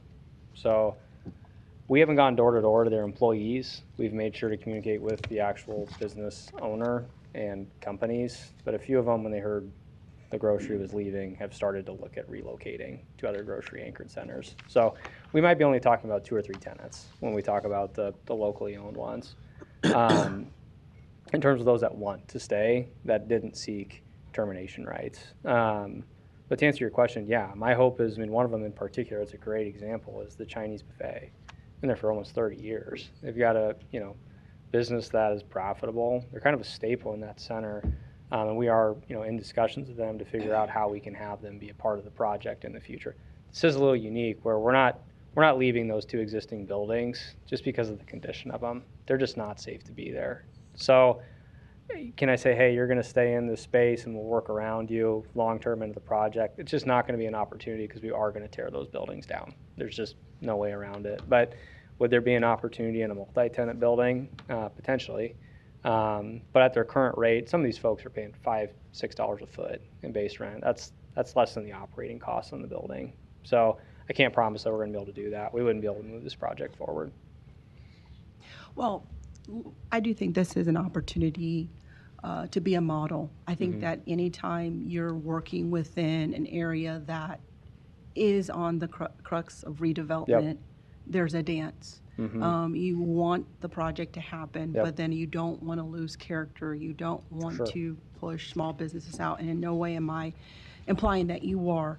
But there may be some other opportunities to even support the small businesses, partnering through with other organizations. And I'm glad to hear that, you are working with them. But I do think that it's going to be critical as we look for reinvestment east of 72nd Street, that we find the balance with how we build and grow and revitalize, which I'm all for, but where you're not only supporting the community and ensuring that they have an opportunity for it to look like. For sure. Sometimes, one time I heard a developer say that they wanted an area we were developing to look like Elkhorn, and I cringed because I thought, Elkhorn's Elkhorn, and it's great, but people want their neighborhoods, people want that small store, people want that small business to have that chance. And so I think that maybe there's some talking offline about how they're supported. I get $5 to $6 dollars a square foot is cheap, but how do you help them grow into it? And that's how we can support small businesses. And I think there's some opportunities for that. Because again, this can be a model for how we successfully revitalize other neighborhoods. Yeah, absolutely. Yeah, thank you.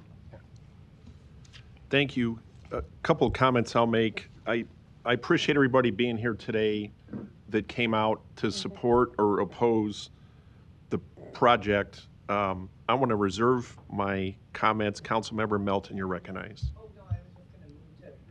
Because I know it's your district and you can't. Okay. So I was just going to move the approval. It's actually Pete's district, but Oh. by a half of 50 feet. So. Oh, it's about 50. You're Okay, it wasn't forgiven. that far. I'm like, I thought this was your district. Well, I'll either move to approve or second, Mr. Festerson. Thank you. Thanks. Okay. So the people that came down, I watched a planning board meeting and took several pages of notes so I can understand and just hear what people were saying. And Mr. Pate on the planning board, he made the comment, he said, this area has been transformed over years. And I can tell you, growing up, my 56 years on Earth, having been down there in Saddle Creek when it was just to the south, it was Hinky Dinky and Walgreens and Target.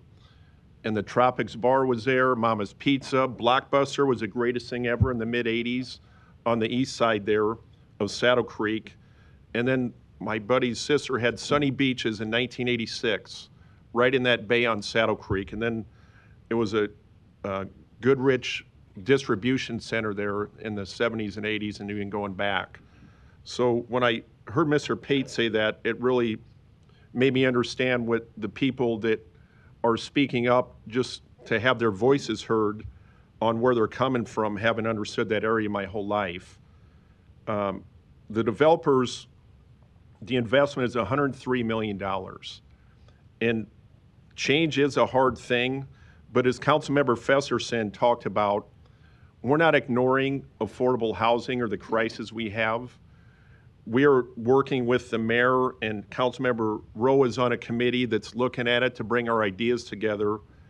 I recently attended a groundbreaking in Columbus Park for some affordable units. It was bitter cold a few weeks back. I think there's 150 units. That's off 22nd and south of off of Pacific. So the things I'm hearing that have been addressed and will continue to be addressed, Mr. Holland, can I just ask a couple quick questions of you? So at the planning board meeting, it was discussed that you had some meetings, and I know there's some emails with the neighborhood faithful that had concerns. How many times You met with them before and after the planning board meeting, I think it was December 3rd or 4th. Is that correct? Yeah, we met before the initial planning commission meeting, and then we met after again before this meeting. And if these items are passed before us today, you're committed to have continued conversations and meetings? I am. And in the planning board meeting, you said you're committed to working with the community and the feedback, and the designs aren't finalized yet. What does that exactly mean? So on the apartment complex in particular, that's the one where we probably have the most flexibility within the confines of the zoning, right? I'm very much open to the neighborhood's input on that project. I think that came out of our meeting on the 17th where we said, hey, I don't want to hear what you don't want. Show us what you do want, right? Real examples in Omaha that you think would be a good, solid project to do here. So that's been my request. The neighborhood has provided that. And when we go to kick off formal, construction drawings, Danny, that's absolutely something that we're going to take into consideration. Okay, and I do want to stress and have you reiterate for the record, Councilmember Festerson asked you, and you had commented in the planning board meeting that the tenants that are currently under lease now, they're not going to be evicted or told to leave. Is that correct? Yeah, I'm not terminating anybody's leases or evicting anybody as part of this project. Okay, and you're committed to, I'm assuming as you move forward, if this passes, to work with those tenants of good faith from all different ethnic backgrounds that have moved in. The Chinese restaurant been there 32 years. All the other restaurants that Councilmember Festerson mentioned. You are committed here today that you're going to work with those businesses if they want to stay. You can certainly work with them to do that. Yeah, and not just that. Some of these folks who have said, hey, long term, we just don't see this being fit for our business model. I've already done this with a couple of tenants down there, so that's fine. Let's agree to some sort of notice period where if you find another location and you want to leave, I won't make you stay, right? Even if you have another 4 years on your lease. So we've already entered into agreements like that. And one last thing is I'm listening to the good discussion today on I think north of California on 46. On the west side, there's row houses that are there now, correct? Yep. And you're going to blend in aesthetically row houses on the east side? Is that what I heard you say? Maybe not aesthetically. I mean, to be honest with you, those are pretty modern, what were built on that side. But in terms of the concept, we do want to blend off of those, right? Okay. Where it's a tuck under garage type concept. I know the Boss Apartments across where I've lived for many years, there's row houses there, and they work to at least blend in aesthetically to the Morton Meadows neighborhood, and they did a great job there. Yep. And I know they talked to my neighbors, this is years ago when that was developed, but that was a big part of some things that were important to the neighbors. And I'm glad you're committed today to continue having those conversations with the neighbors. And again, thanks for coming down, and the ones that have reached out to me, I've appreciated the comments that I've heard, and even if they didn't give me their name, that's all right. I would prefer they would, but their messages are loud and clear, and I understand them. But again, with an investment of $103 million, we'll go ahead and take the votes here today if there's no further light. So what, Madam Clerk, just to be clear, are we voting on individually on 20 through 22? Yes, individual votes for items 20, 21, and 22. Okay. No further lights. We're voting on item 20. Roll call. We need a motion. I'm sorry, did we have a motion on that? Move to approve 20. Roll call. Festerson. Yes. Goodwin. Yes. Harding. Yes. Hug. Yes. Melton. Rowe. Mr. President. Aye. Motion passed 7-0. Motion and a second. Roll call. Festerson. Yes. Goodwin. Yes. Harding. Yes. Hug. Yes. Melton. Yes. Rowe. Yes. Mr. President. Aye. Motion passed 7-0. Motion and a second. Roll call. Festerson. Yes. Goodwin. Yes. Harding. Yes. Hug. Yes. Melton. Yes. Rowe. Mr. President. Aye. Motion passed 7-0.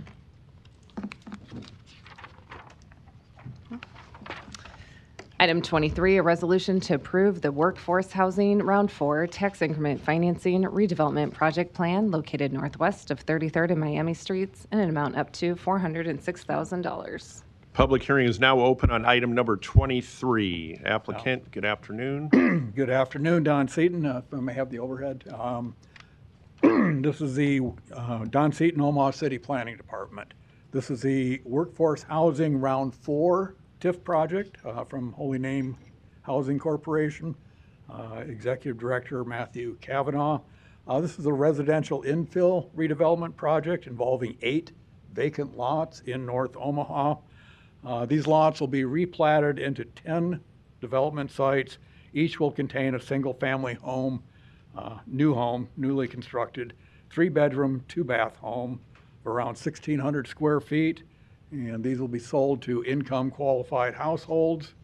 The area is also the project's also in an extremely blighted area, so it'll be a 20-year TIF term. Total investment in the neighborhood is approximately $2.7 million. TIF support for the project is $406,000. Project meets our required criteria for the TIF program. It's been reviewed and approved by the Planning Board and the TIF Committee. It's an appropriate land use for the area. It's good to see the infill development and relatively affordable housing provided by this project. We ask for your approval. Thank you. Are there any proponents here today on item 23? Good afternoon, Laisha Goodwin with Holy Name Housing, 4324 Fort Street. Happy to answer any questions. Thank you. Are there any other proponents here today? Seeing none, are there any opponents?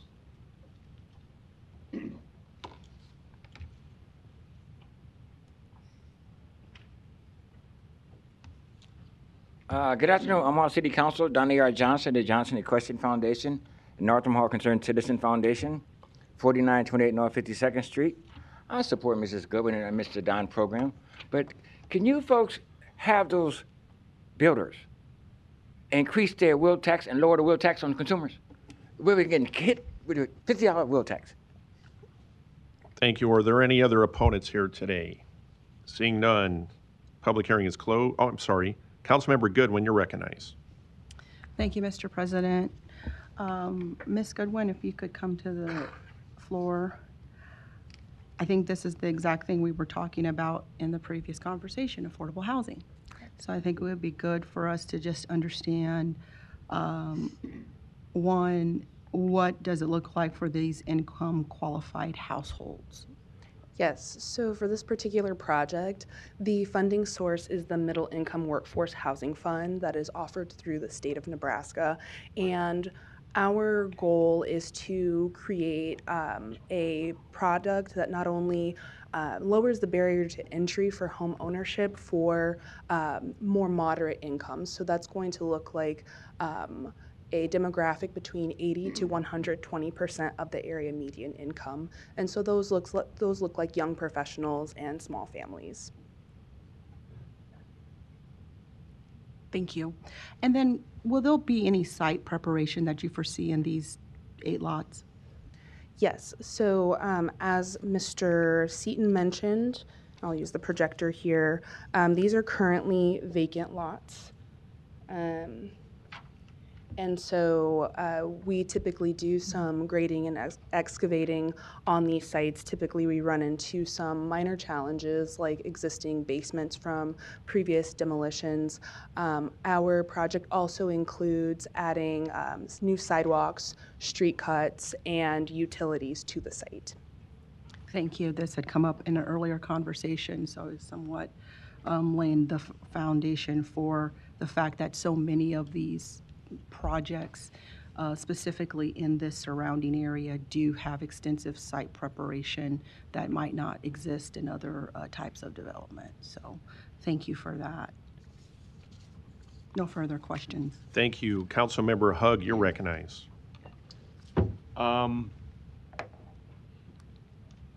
So this is not the first time you have used TIF for single-family homes? To my understanding, I'm relatively new with the organization. I believe we've used it one other time for single family. And how does that affect the purchase price? It doesn't impact the purchase price, but what it does for the organization is it minimizes our losses. So one of the challenges when you are doing affordable housing is that the cost to develop, especially in East Omaha, outweighs what the property can appraise for. So it costs us around $275,000 to develop these sites and build the house. Typically, we will list them at $245,000, and in this case, we will in fact list them at $245,000 just because seems to be an income range that we're a listing price that is accessible to the income range that we are targeting.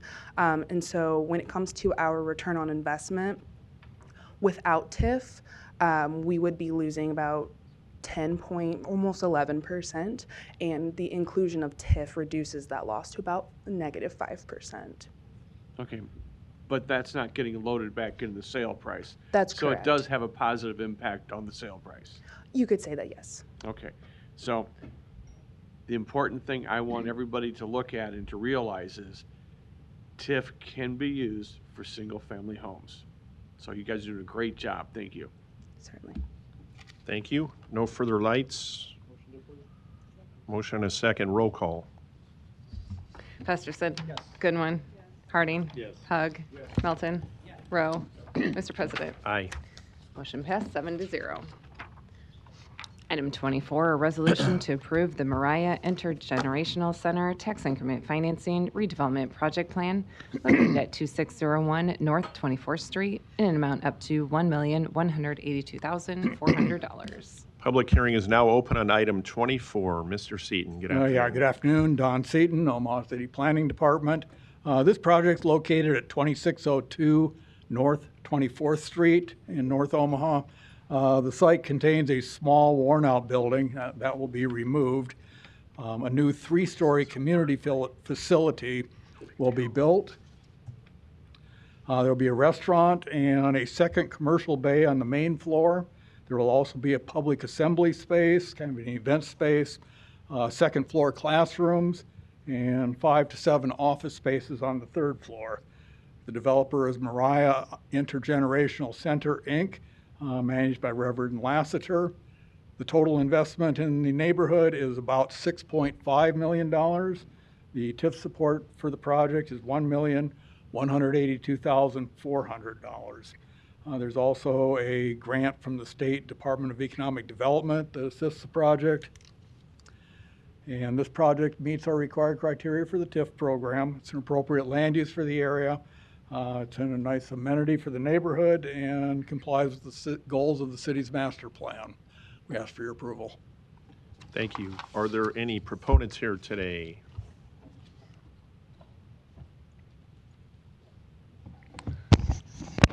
Ralph Lassiter, 2409 North 161st Street.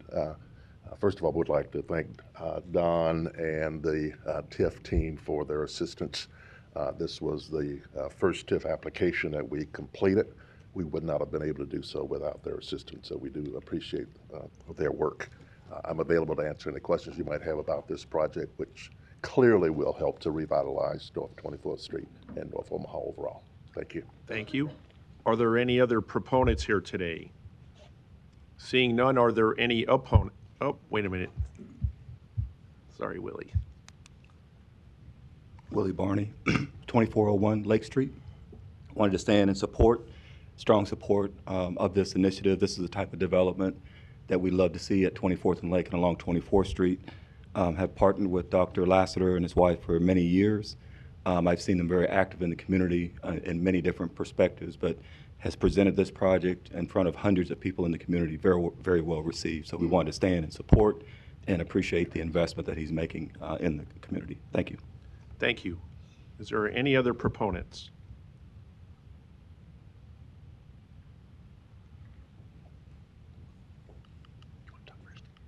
Bridget Hadley, City Planning. I just want to speak to, because I know sometimes neighborhood folks and others don't really understand how long some of these projects take to even come to you all. And I just want to say that we've been talking with Dr. Lassiter about redeveloping on North 24th Street for a few years, maybe many. And it surprises me sometimes how we can talk with someone about a TIF project, and it may take 5, 10 years sometimes before it actually, they can make it pencil out and actually come to fruition. So this is just an example of a project that's been thought about, and they've been back and forth to the drawing board, and we've had conversations with him, of course, and he's had different conversations with other members of the city. So it just takes time, and I just want to say this is just one of those examples where TIF was on the table. We knew we would be able to help and support him on the project, but it just takes time, and TIF was definitely needed. So just wanted to speak to that. Thank you. Is there any other proponents?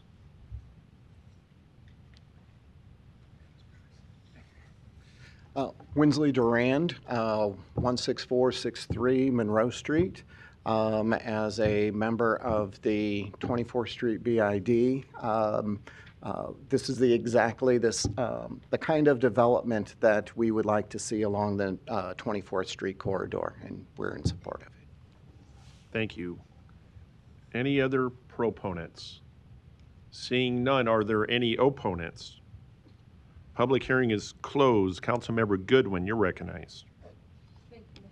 And Pastor Lassiter, if you can come back to the podium, please. This is an exciting project. Infill development is critical to this area. Can you tell us where you're at in the phase? I know you've done some site development prior to this. What phase are you in now? So there was a building there on that site. It has been demolished.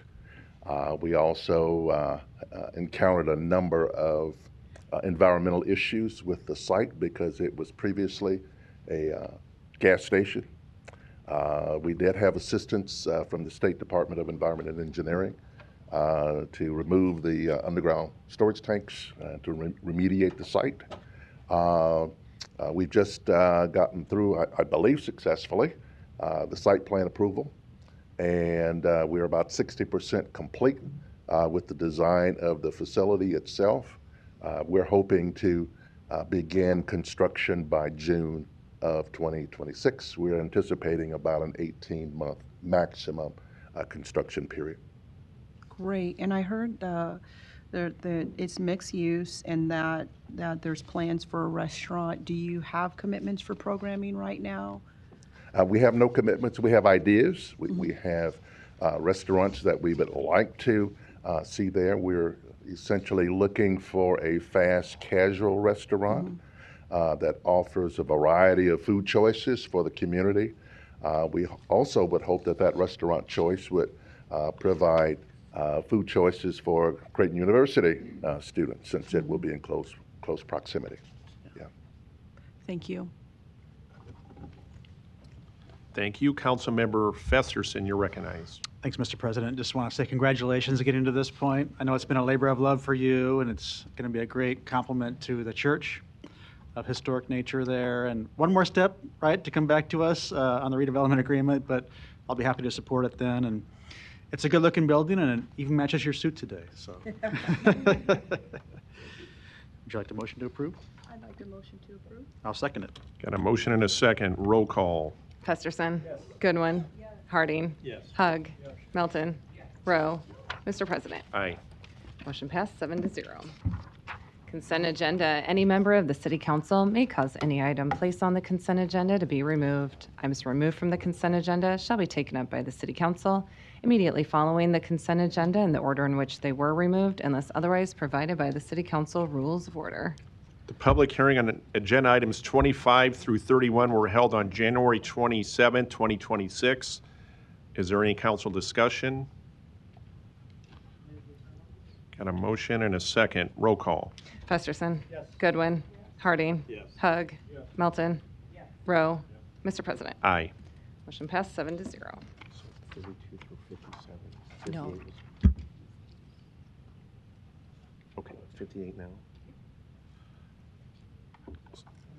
Public hearing on 58.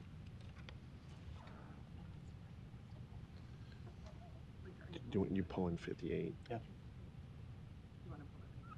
Oh, yeah, okay. Yeah. So, sorry, so we do 32 through 57? Okay, so, Yeah, I'd like to remove 58 from the consent agenda. thank you.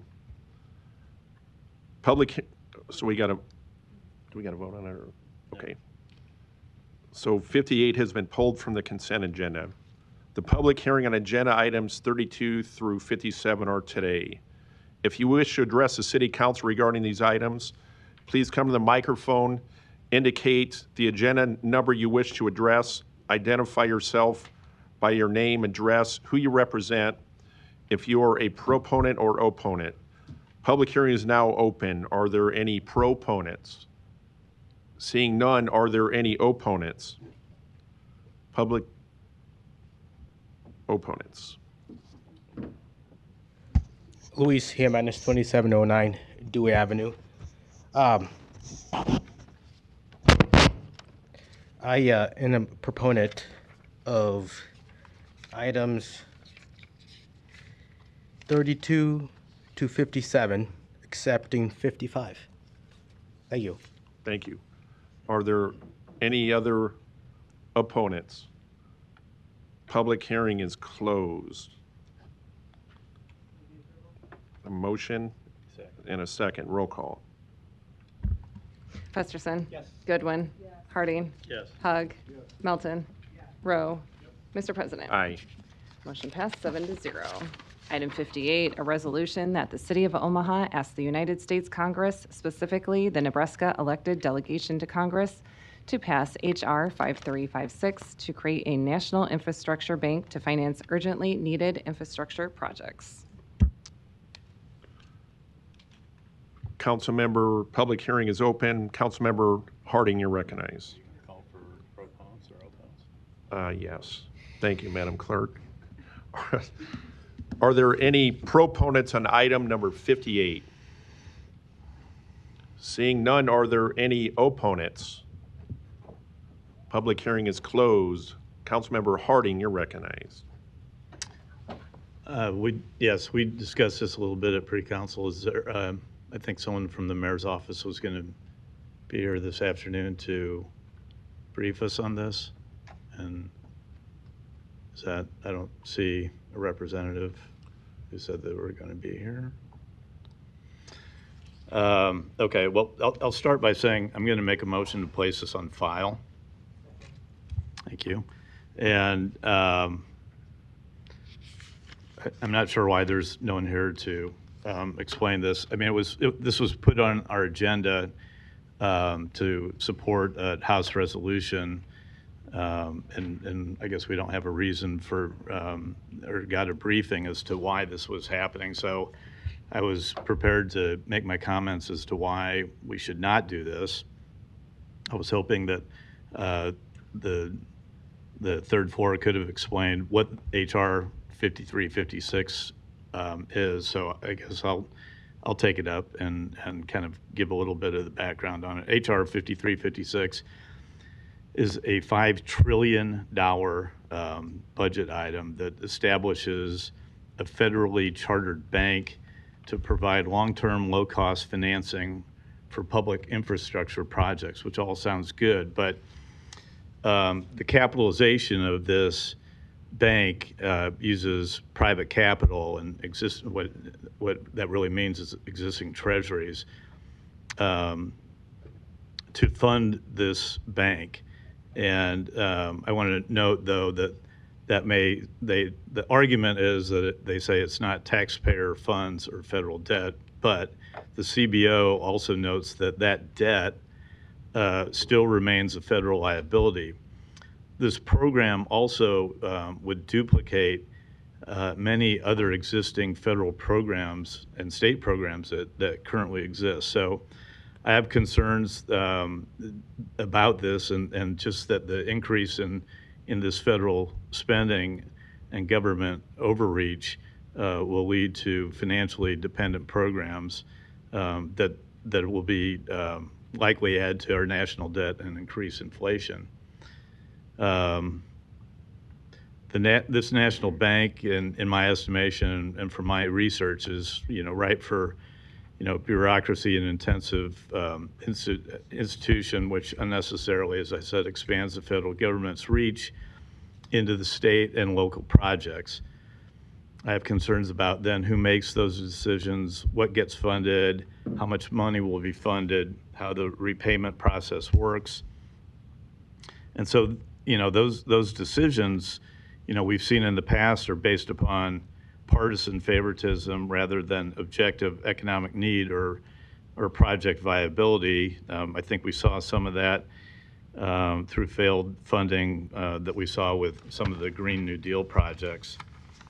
I also believe that the infrastructure investment can rely on what can really, another way to look at solving this issue is to look at how public-private partnerships can be a player in this realm rather than this government-sponsored bank. And there are interesting ways we can look at doing that to solve some of these problems. One would be prioritizing streamlining of the regulations. In other terms, the cutting red tape. And that permitting, or if you had this reform, would reduce time and therefore cost to get projects from the idea stage to blueprints to shovels and ground to completion. And I'll give you a couple of examples. We have something called the Fiscal Responsibility Act, which sets 1-year time limits for the review of simple or simpler environmental assessments and 2-year limits for complex environmental impact assessments. Prior to having the Fiscal Responsibility Act, those same assessments would have taken 4.5 years, and time is money, we all know. So that would be one way that we could look at reducing the cost for infrastructure investments. Another is to streamline the decision-making process. Currently, a bridge project might require a review of permits from EPA, the Army Corps of Engineers, Department of Interior, et cetera. And what if we had a single point of contact that could have that the ability to, if you will, quarterback that project, and it would prevent agencies from working in silos, but also eliminates the potential for conflicting reports or conflicting decisions of those agencies that I just mentioned on a certain project. There are I won't take too much more time on the streamlining projects other than mention a couple others. You can narrow windows for litigation. You can expand categorical exclusions. Some of the projects currently require these to go through extensive reviews that don't necessarily warrant them. You could expand digital tracking of projects so that departments couldn't sit on permit approvals. There are other areas, I think, to explore funding for infrastructure projects, as I mentioned, with the public-private partnerships. But we could have policies that make it easier for private investment and private management of those assets. I'm not saying I'm a proponent of these, but I think these are options that could be considered. You could shore up programs like the Highway Trust Fund so that currently EVs don't contribute to their fair share for the use of transportation systems. We could support passage of the SPEED Act and Permit Act. Those are also time-saving reforms. And you could have expansion of tax credits and tax credit programs like new market tax credits and opportunity zones. And these are just some of the issues and concerns I would have before blindly voting to support this resolution today, which we had not been briefed on previously.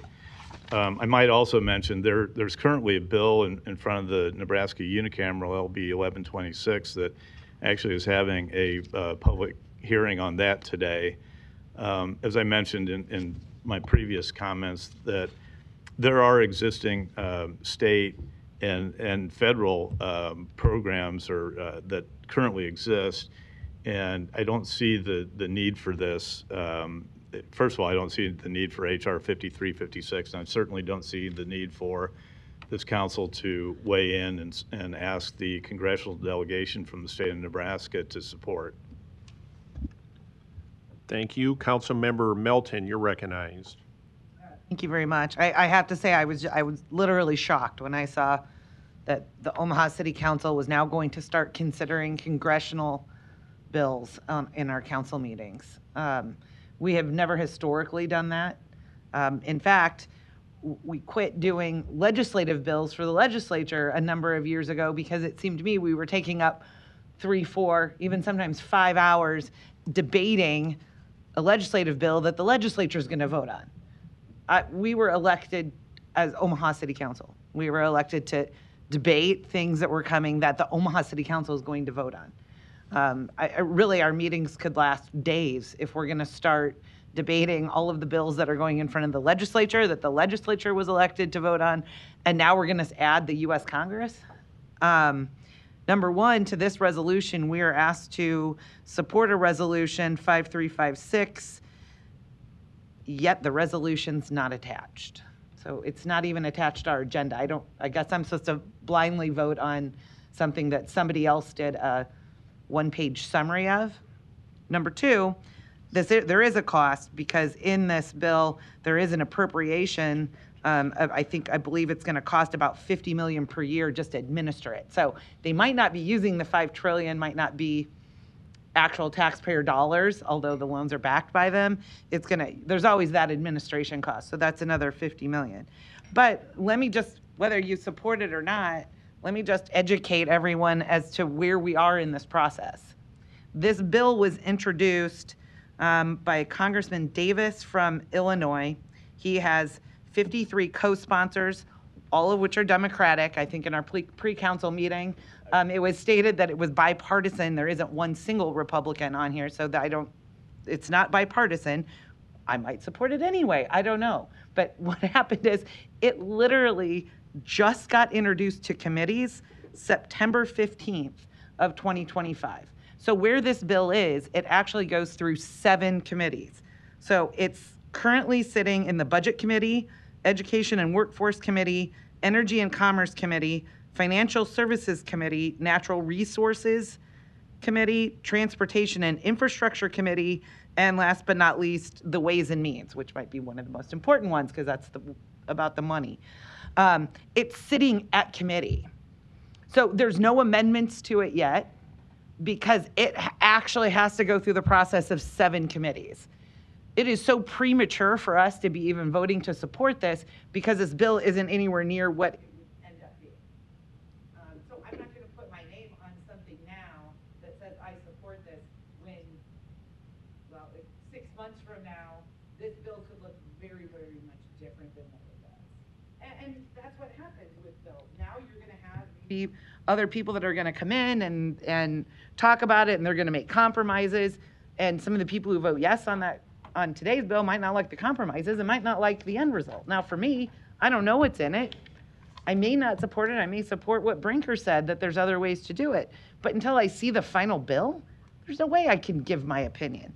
And I just want to make another opinion. I just want to note, next week, are we going to see a resolution to support or not support funding of Homeland Security? Because I'm sure we'd spend a lot of hours on that if we had proponents and opponents. That's coming up. That's the next one. We passed the bill today, but in 2 weeks, they're going to have a vote on Homeland Security. Are we going to see a resolution? Did we see a resolution on the minibus appropriations package, which all these things significantly affect Omaha, not just this infrastructure, but it was by one of our congressmen, and it was to reduce child trafficking and prevention project, which actually provided $2 million for the University of Nebraska at Omaha. So it was $2 million actually put into our city to prevent child trafficking. It also included money for Encompass Omaha, and it actually went to the city of Omaha for a hospital-based violence intervention program. It was about $500,000. I didn't see any resolutions for that. I did not see a resolution to support the Infrastructure Investment and Jobs Act. That's all about infrastructure. That was $94.1 million for Epley Airfield. We didn't do a resolution on that. Was it because it was Congressman Bacon, Senator Ricketts, and Senator Fisher that were proposing it? I would like to think not. I would like to think it's because historically, this council doesn't vote on congressional or Senate bills. And I'd rather not start now. And by the way, for 2026, which we didn't do a resolution on just for this year, there's another $10 million for the airport infrastructure for Eppley Airfield, specifically for Omaha. 1 year ago, there was no resolution in support of the Back the Blue Act, which ensured those who risk their lives to protect us, including firefighters, paramedics, law enforcement. We didn't do a resolution on that. We didn't do a resolution for Senator Ricketts' bill improving the federal environmental review and permitting process, which I think Councilman Harding just brought up, identifying it will help infrastructure if we can streamline the permitting process. I really could go on and on, but the mayor has the ability to draft a letter. The mayor can send a letter on behalf of the mayor of Omaha. The mayor can send it to every single congressman in Washington and every senator. He has that right. He has that ability. This city council can send a letter, and we often do. We draft letters and we send them down to our state legislatures. We've sent them to our congressmen, and the letter is sent out to all 7 of us, and do you want to sign this or not? Sometimes all 7 of us sign it, sometimes 2 of us sign it, and somewhere in between. This is something that the mayor and the council has done for well over a decade. That's how we've handled this. We've never had resolutions in regards to congressional bills. I'm not going to assume that this was politically motivated because we happen to have somebody on our council that may be running for something. I really hope it's not. This council, I have always been extremely proud of every member on this council that we've left politics at the door when we walk in this room. And I commend every one of you sitting here because you've all done that. And I would like to keep it that way because I think we've run very well having our council meetings that way. And I would like to proceed not bringing politics into the Omaha City Council on a weekly basis at our official Omaha City Council meetings. So I'm not looking any more into this bill because it's not even ready to be looked at, sitting in 7 different committees. So therefore, I support just placing it on file. I don't see how anybody could actually vote in order to support this based on where it's at in Congress, sitting in committees, not even remotely finalized. So, thank you. Thank you. Councilmember Rowe, you're recognized. Thank you, Councilmember Begley. I think it's going to be pretty easy for people to understand that I too think it's way too early to take a position on this, in my opinion. I did do some research. I did go looking for the bill, and I found an 83-page document that kind of, as Amy said, it's the initial go. It's clearly not going to be what is presented to Congress for if it does come to a vote. After it comes through 7 committees and other discussion, clearly not. On the face of it, it's probably an okay thing. Just looking at the bill, but it's way too early to say that I'm going to be willing to support it. So it's an 83-page document, and I went to the Congressional Research Service. What they do is they take these bills and kind of boil them down to a 3 or 4-page summary, just to give lay people like me a chance to understand what's in the bill, what to look for, et cetera. They have not taken a position yet. They have not posted anything. It's in research now, but it's not been looked at thoroughly enough for them to even take a position. So for me to take a position would be a mistake on my part. So I will not support the resolution as it is. I will support the motion to place it on file going forward. Thank you. Thank you. There's no further lights. We have a motion to place on file item 58. Roll call. Festerson. Goodwin. Harding. Yes. Hug. Yes. Melton. Rowe. Mr. President. No. Motion passed 5-2. Item 59, an ordinance to approve the contract with Clean Harbors Environmental Services, Inc. for household hazardous waste transportation and disposal to be collected at Under the Sink. Public hearing is now open on item 59. Are there any proponents? Seeing none, are there any opponents?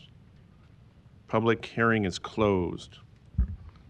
Item 60, an ordinance to transfer a permanent easement in land to MUD to relocate facilities upon city-owned property located on the southeast corner of North 209th Street and Park Road.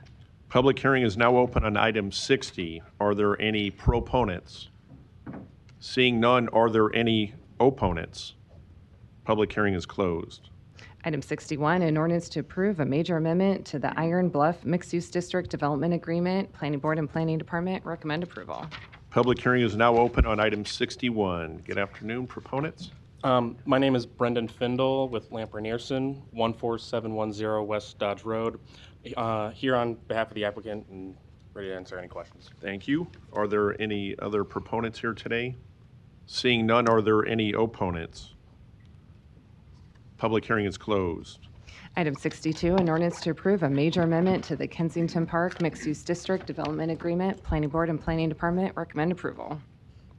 Public hearing is now open on item 62. Mr. Jobin, good afternoon. Good afternoon, Mr. President, members of the council. Larry Jobin, 11440 West Center Road, appearing on behalf of the developer. This is just an amendment to the mixed-use development agreement to increase the freestanding fast food restaurants from 12% to 13.4%. And it's based upon the total area out there with North Streams and Coventry North and then Kensington Park. The overall percentage of fast food is actually less than the 12% threshold when you combine them. So we appreciate the recommendation from the planning department as well as the planning board, and I'm here for questions. Thank you. Are there any other proponents? Seeing none, are there any opponents? Public hearing is closed. Item 63, an ordinance to approve the 26 and Corby Tax Increment Financing Redevelopment Agreement. Public hearing is open on item 63. Mr. Seaton. Don Seaton, Omaha City Planning Department. I'm here for any questions you may have. Thank you. Are there any proponents? Seeing none, are there any opponents?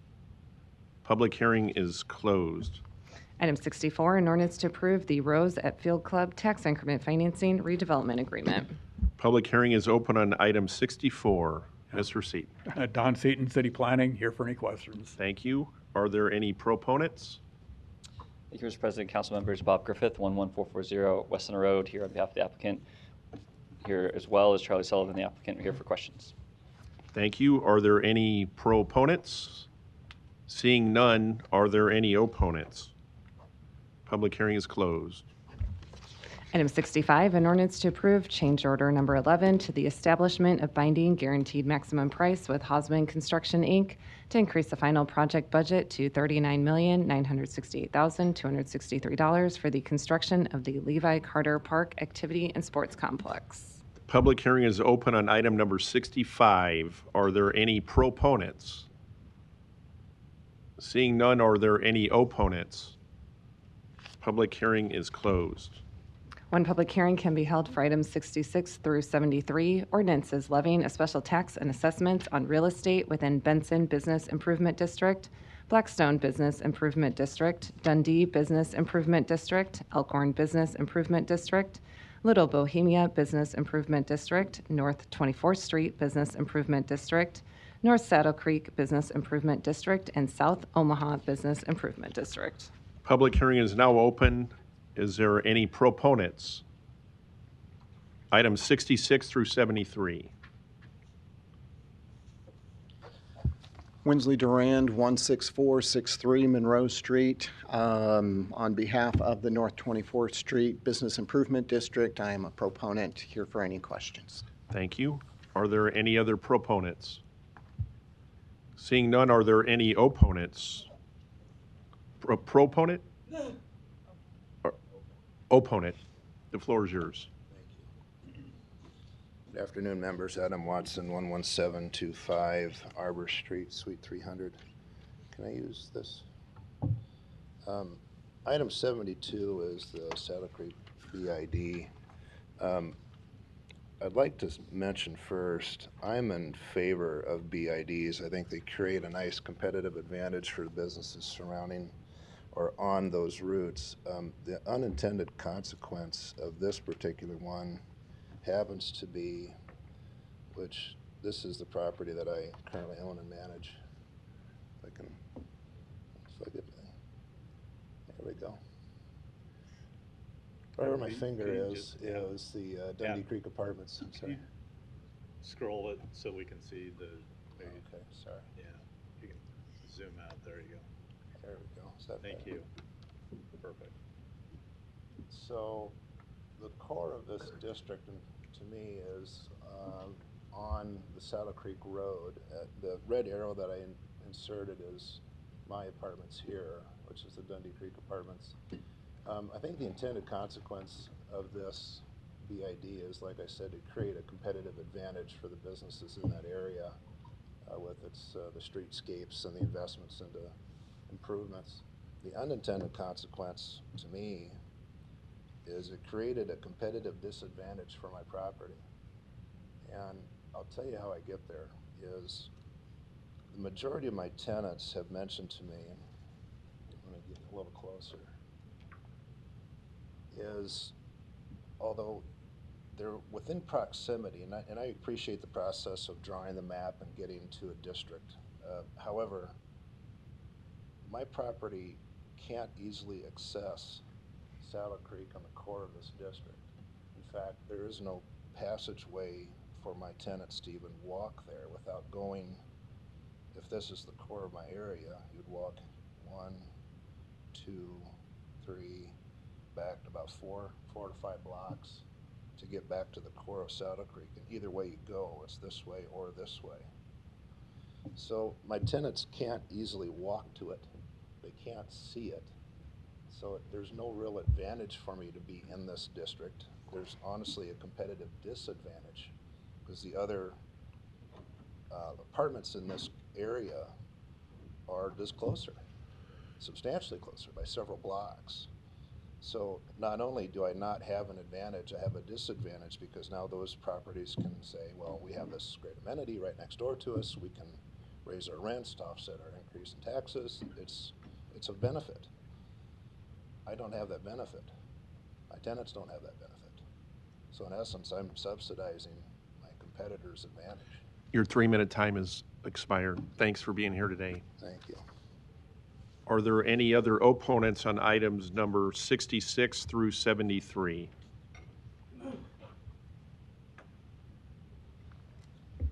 Luis Jimenez, 2709 Dewey Avenue. I think this is an opportunity to tell you some grievances about the process of the BIDs.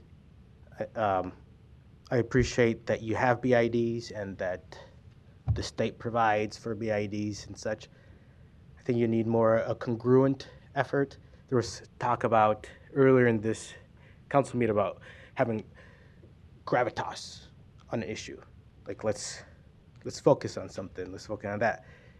While you do all those things, I think you should also be focusing on formalizing BIDs and how they're operating in Omaha. And I don't foresee any more popping up. I know the law department provides administrative efforts, but some BIDs do this and that. I think that there should be like some sort of baseline if you want to be a BID. These are things that you have to do, and I don't think that is well defined within Omaha.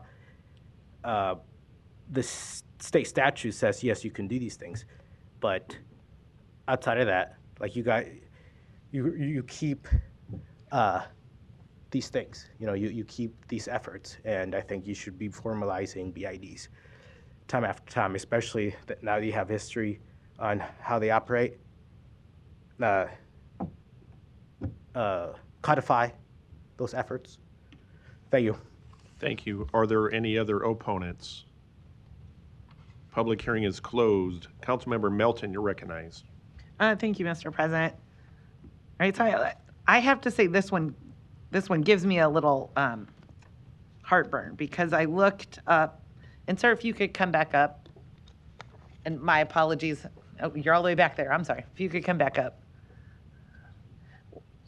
Mr. Watson, while you're walking down, I noted that you're the highest assessed owner, I believe, because you're Dundee Creek Apartments, correct? Right. And you were assessed over $3,000. The total cost was about $26,000. I mean, you're paying over 10% of the total Right. cost for the BID. I actually kind of see your point. I don't have that map attached to our agenda. Do you happen to have that? Yeah, I'm sorry. Oh, I'm sorry. While you're getting that, I'm going to ask. One thing to make clear, that doesn't mean he's the highest assessment. He's the highest person who hasn't paid their bill. Oh, The this only isn't the a only ones you're seeing this are the- isn't a complete list. No, this is only a list of Oh. those people who haven't paid their bill. The only one that we assess prospectively, and you can say that's what their bill is the downtown. So you know what? I was just going. If you sensed it, I was just about ready to come to you, Bernard, and say, how were these assessed and how was it determined? And so that was kind of my question out of all of these property owners. So I think you Yeah, so answered I- my first question before I asked it, but So yeah, so the South, just like all the other BIDs, and I didn't look at the South Saddle Creek BID because I wasn't aware that was going to come up. But when the BID is created, the board that you guys confirm that the mayor appoints, and there's the one comes to the council with the BID, chooses the assessment methodology they want, whether it's front footage or whether it's by assessed value. Right. So what basically happens is downtown is different. We're talking about all the other BIDs. In 2024, they'll spend a certain amount of money. And this particular BID is roughly $26,000 or whatever the amount is.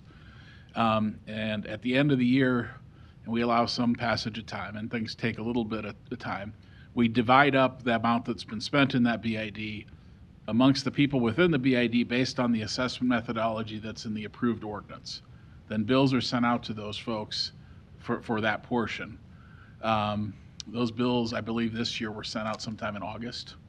And then if the bills aren't paid, then we start the process of assessing the properties for the unpaid amount, eventually hoping to recover the amount that the city has effectively loaned to the BIDs so that they can operate. There's no question this, if not, is certainly one of the largest assessments. I just don't know whether it is in fact the largest in, Okay. in the South Saddle Creek. But I can guess certainly find that out. my question would be, because even if I have heartburn over it, here's I think the conundrum that the city council is in, is that the BID was formed, and Bernard, correct me if I'm wrong, and they do it by a petition process, and they notify all the property owners when they're forming the initial BID in order to form the boundaries. Is that When the correct? initial BID is formed, then there's a notice sent to every property owner prior to the time, and you guys hold a public hearing for that notice. Right. In order to invite people to object. And again, you're unable to create the BID if more than 50% of the accessible units protest. So I think where we're at is, once the BID was formed with these boundaries, unless we were to have voted to change the boundaries, or the property owners voted to change the boundaries that were in the BID, we can't at this point, in my opinion, the city council can't exclude you from the BID, even if I personally think your property shouldn't be in it, as a personal opinion from what you said. I mean, you gave me good reason why it probably extends too far west based on the benefit and the BID. I'm not saying I disagree with you. Problem is, we passed an ordinance and it's included in the BID. And so I don't know legally, I'm a lawyer, but this isn't my area of law. I don't know how legally you can remove yourself from the BID. Bernard, is there any legal process for doing that? Can I share what I was? Hold on, let told? me get my Sorry. question Yeah. answered. Certainly, the city council has the ability to amend any of the BID ordinances to change the boundaries. You can increase them or decrease the boundaries. So that would be within your authority. I think the bigger question you're talking about is, That's in the future. I mean, that's again, future. this is in a bill that's expended. Now, Right. I don't know, maybe I'm anticipating what you're going to say, but I mean, the theory behind being able to assess for business improvement districts is that the property within the district, especially benefiting from the work that the district is doing. I mean, that's the justification for being able to assess to property owners within the district. Okay. But where we're at today is by law, by a city ordinance, your property is within the BID. So I think today we have no choice. We can't amend the ordinance. We can't amend it because the money's been spent, and we can't say you don't have to pay it. We're going to make the city of Omaha taxpayers pay it, because those are our two options. If you don't pay it, then my neighbors are paying it, who live off 132nd and Dodge, who literally have no benefit from it, right? And so what we have to do as a city council is vote on your part of it now. In the future, if there's action that you want to request the council to take, I mean, I don't know what steps you would need to go about doing that. I would suggest starting with the BID board. But where we're currently at is whether we think you should be included or not, we have to assess the property for this amount because the money's already been spent. And I can't tell the taxpayers of Omaha they have to pay that $3,000 after I've already approved the boundaries. So I just wanted to let you know the position we're in. Understand. I'd add to that if I can. I'll give you I wanted to let you know what my opinion was. If you have something in relation to what my opinion is or why I have it, feel free to ask. So when I got the invoice for the assessment, I called because I said, hey, I'd like to object to this. They said, well, don't pay the bill and come to this hearing. Right. So I mean, if you want to appeal, right. So that was, you have that right to do my so. appeal process to it was this. Correct. And now I'm giving you, so I have the right to appeal cases to the Court of Appeals if I lose a trial, right? Right. But it doesn't mean I'm going to win. It doesn't mean that that the judges can change the law based on my argument. So if if the legislature has a statute, even if the Supreme Court may disagree with the statute, if that's still current law, even if the Supreme Court agrees with me and we both think the law should be changed, they have to rule against me because the law hasn't been changed. Right. So I kind of wanted to give you that perspective. Sure. This is your appeal process, but what I'm saying is a law has already been established, the ordinance has already been approved, and your property is part of this BID. Until your property is no longer part of the BID, then we have to approve this assessment because we have an ordinance that requires it. Understood. And what I'm telling you is if we were to say, you know what, we're going to override this, you probably shouldn't be a part of it. The person that has to pay for it, it's not like the bill just goes away. The taxpayers of Omaha have to pay it. So what you're asking me to do is instead of requiring you to pay it, which by law, you should be paying it because we have an ordinance that includes your property in the BID. That's the law. So the law says you have to pay this amount.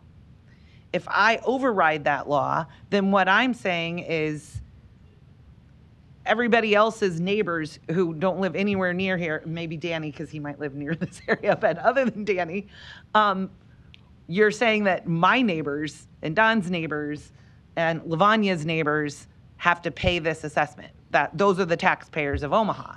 So until the law's changed and you get yourself removed from the BID, if you're able to, I mean, you're going to have to take those steps, but that's in the future. In the past, I have to follow the current City of Omaha ordinance where your property is included in the BID. Therefore, you have to pay the assessment because the money's already been spent. And I'm not going to tell the taxpayers of Omaha they have to pay your debt. I mean, so I just want you to know, I kind of agree with you where your property is, but that's not what I vote on today. Understand. I got to vote on what the current law is and what the current law requires. You're going to need to get the law changed, the law being the ordinance, if you don't want to pay in the future. My perspective on it is not as an attorney. It's as this is a group of folks that have a bar tab, and I'm just one less person to pay. So in essence, I'm saying, well, split that. But the bar owner shouldn't have to pay the tab, right? I mean, no, split it whatever's left and that eat the food and drink. I'll go ahead and stick to my legal argument on equity for the taxpayers of Omaha because that's unfortunately what I was, or fortunately what I was elected to do. Right. Thank you. Councilmember Festerson, you're recognized. I'll simply just add that, yeah, this is an assessment from 2024 we're talking about here today that's already been through the Board of Equalization, so this must happen and will happen next week. I don't object to you being here as a matter of process, but I would say I disagree with your analysis. I believe you do, and your property does benefit from the BID and the $5 million of infrastructure that just happened right there. And some of those improvements are within a half a block of your property. I think in most BIDs, when there's a large multifamily property nearby, capital improvements like this, they are included. And we had that discussion, I think, 3 years ago when this first was created. But if you're feeling you're not getting all you want out of the BID right now or going forward, I think that's right. You should engage the BID themselves and the chairman as a matter of a first step and see if there's a way to rectify that, or maybe make sure that what they're doing now and in the future does meet your satisfaction. That'd be my recommendation for now. Thanks. Thank you. Let's see. Item 74, an ordinance to approve amendment number 2 to the interlocal agreement for fire and emergency services with Elkhorn Suburban Fire Protection District Number 2 for the purchase of 2 weed trucks at a total cost to the city of $60,000. Public hearing is now open on item 74. Are there any proponents? Seeing none, are there any opponents?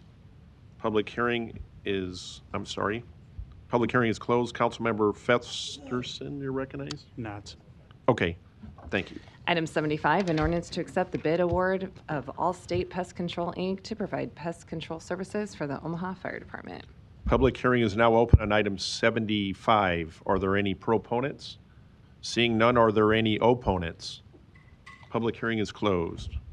Item 76, an ordinance to approve a contract with Armored Knights, Inc. for armored car service in the amount of $93,126 annually. Public hearing is now open on item 76. Are there any proponents? Seeing none, are there any opponents? Public hearing is closed. Item 77, an ordinance to approve an agreement with the Nebraska State Probation District 4A in the amount of $13,000 and to authorize funding for such agreement from the City of Omaha's fiscal year 2023 Project Safe Neighborhoods Grant Award. Public hearing is now open on item 77. Are there any proponents? Seeing none, are there any opponents? Public hearing is closed. Non-action items, items 78 through 87, do not require public hearing or city council consideration at this meeting, but will be placed on a future agenda for public hearing and/or vote. The reason for non-action is noted after the item on the agenda, as well as the date the item is expected to appear on agenda for consideration.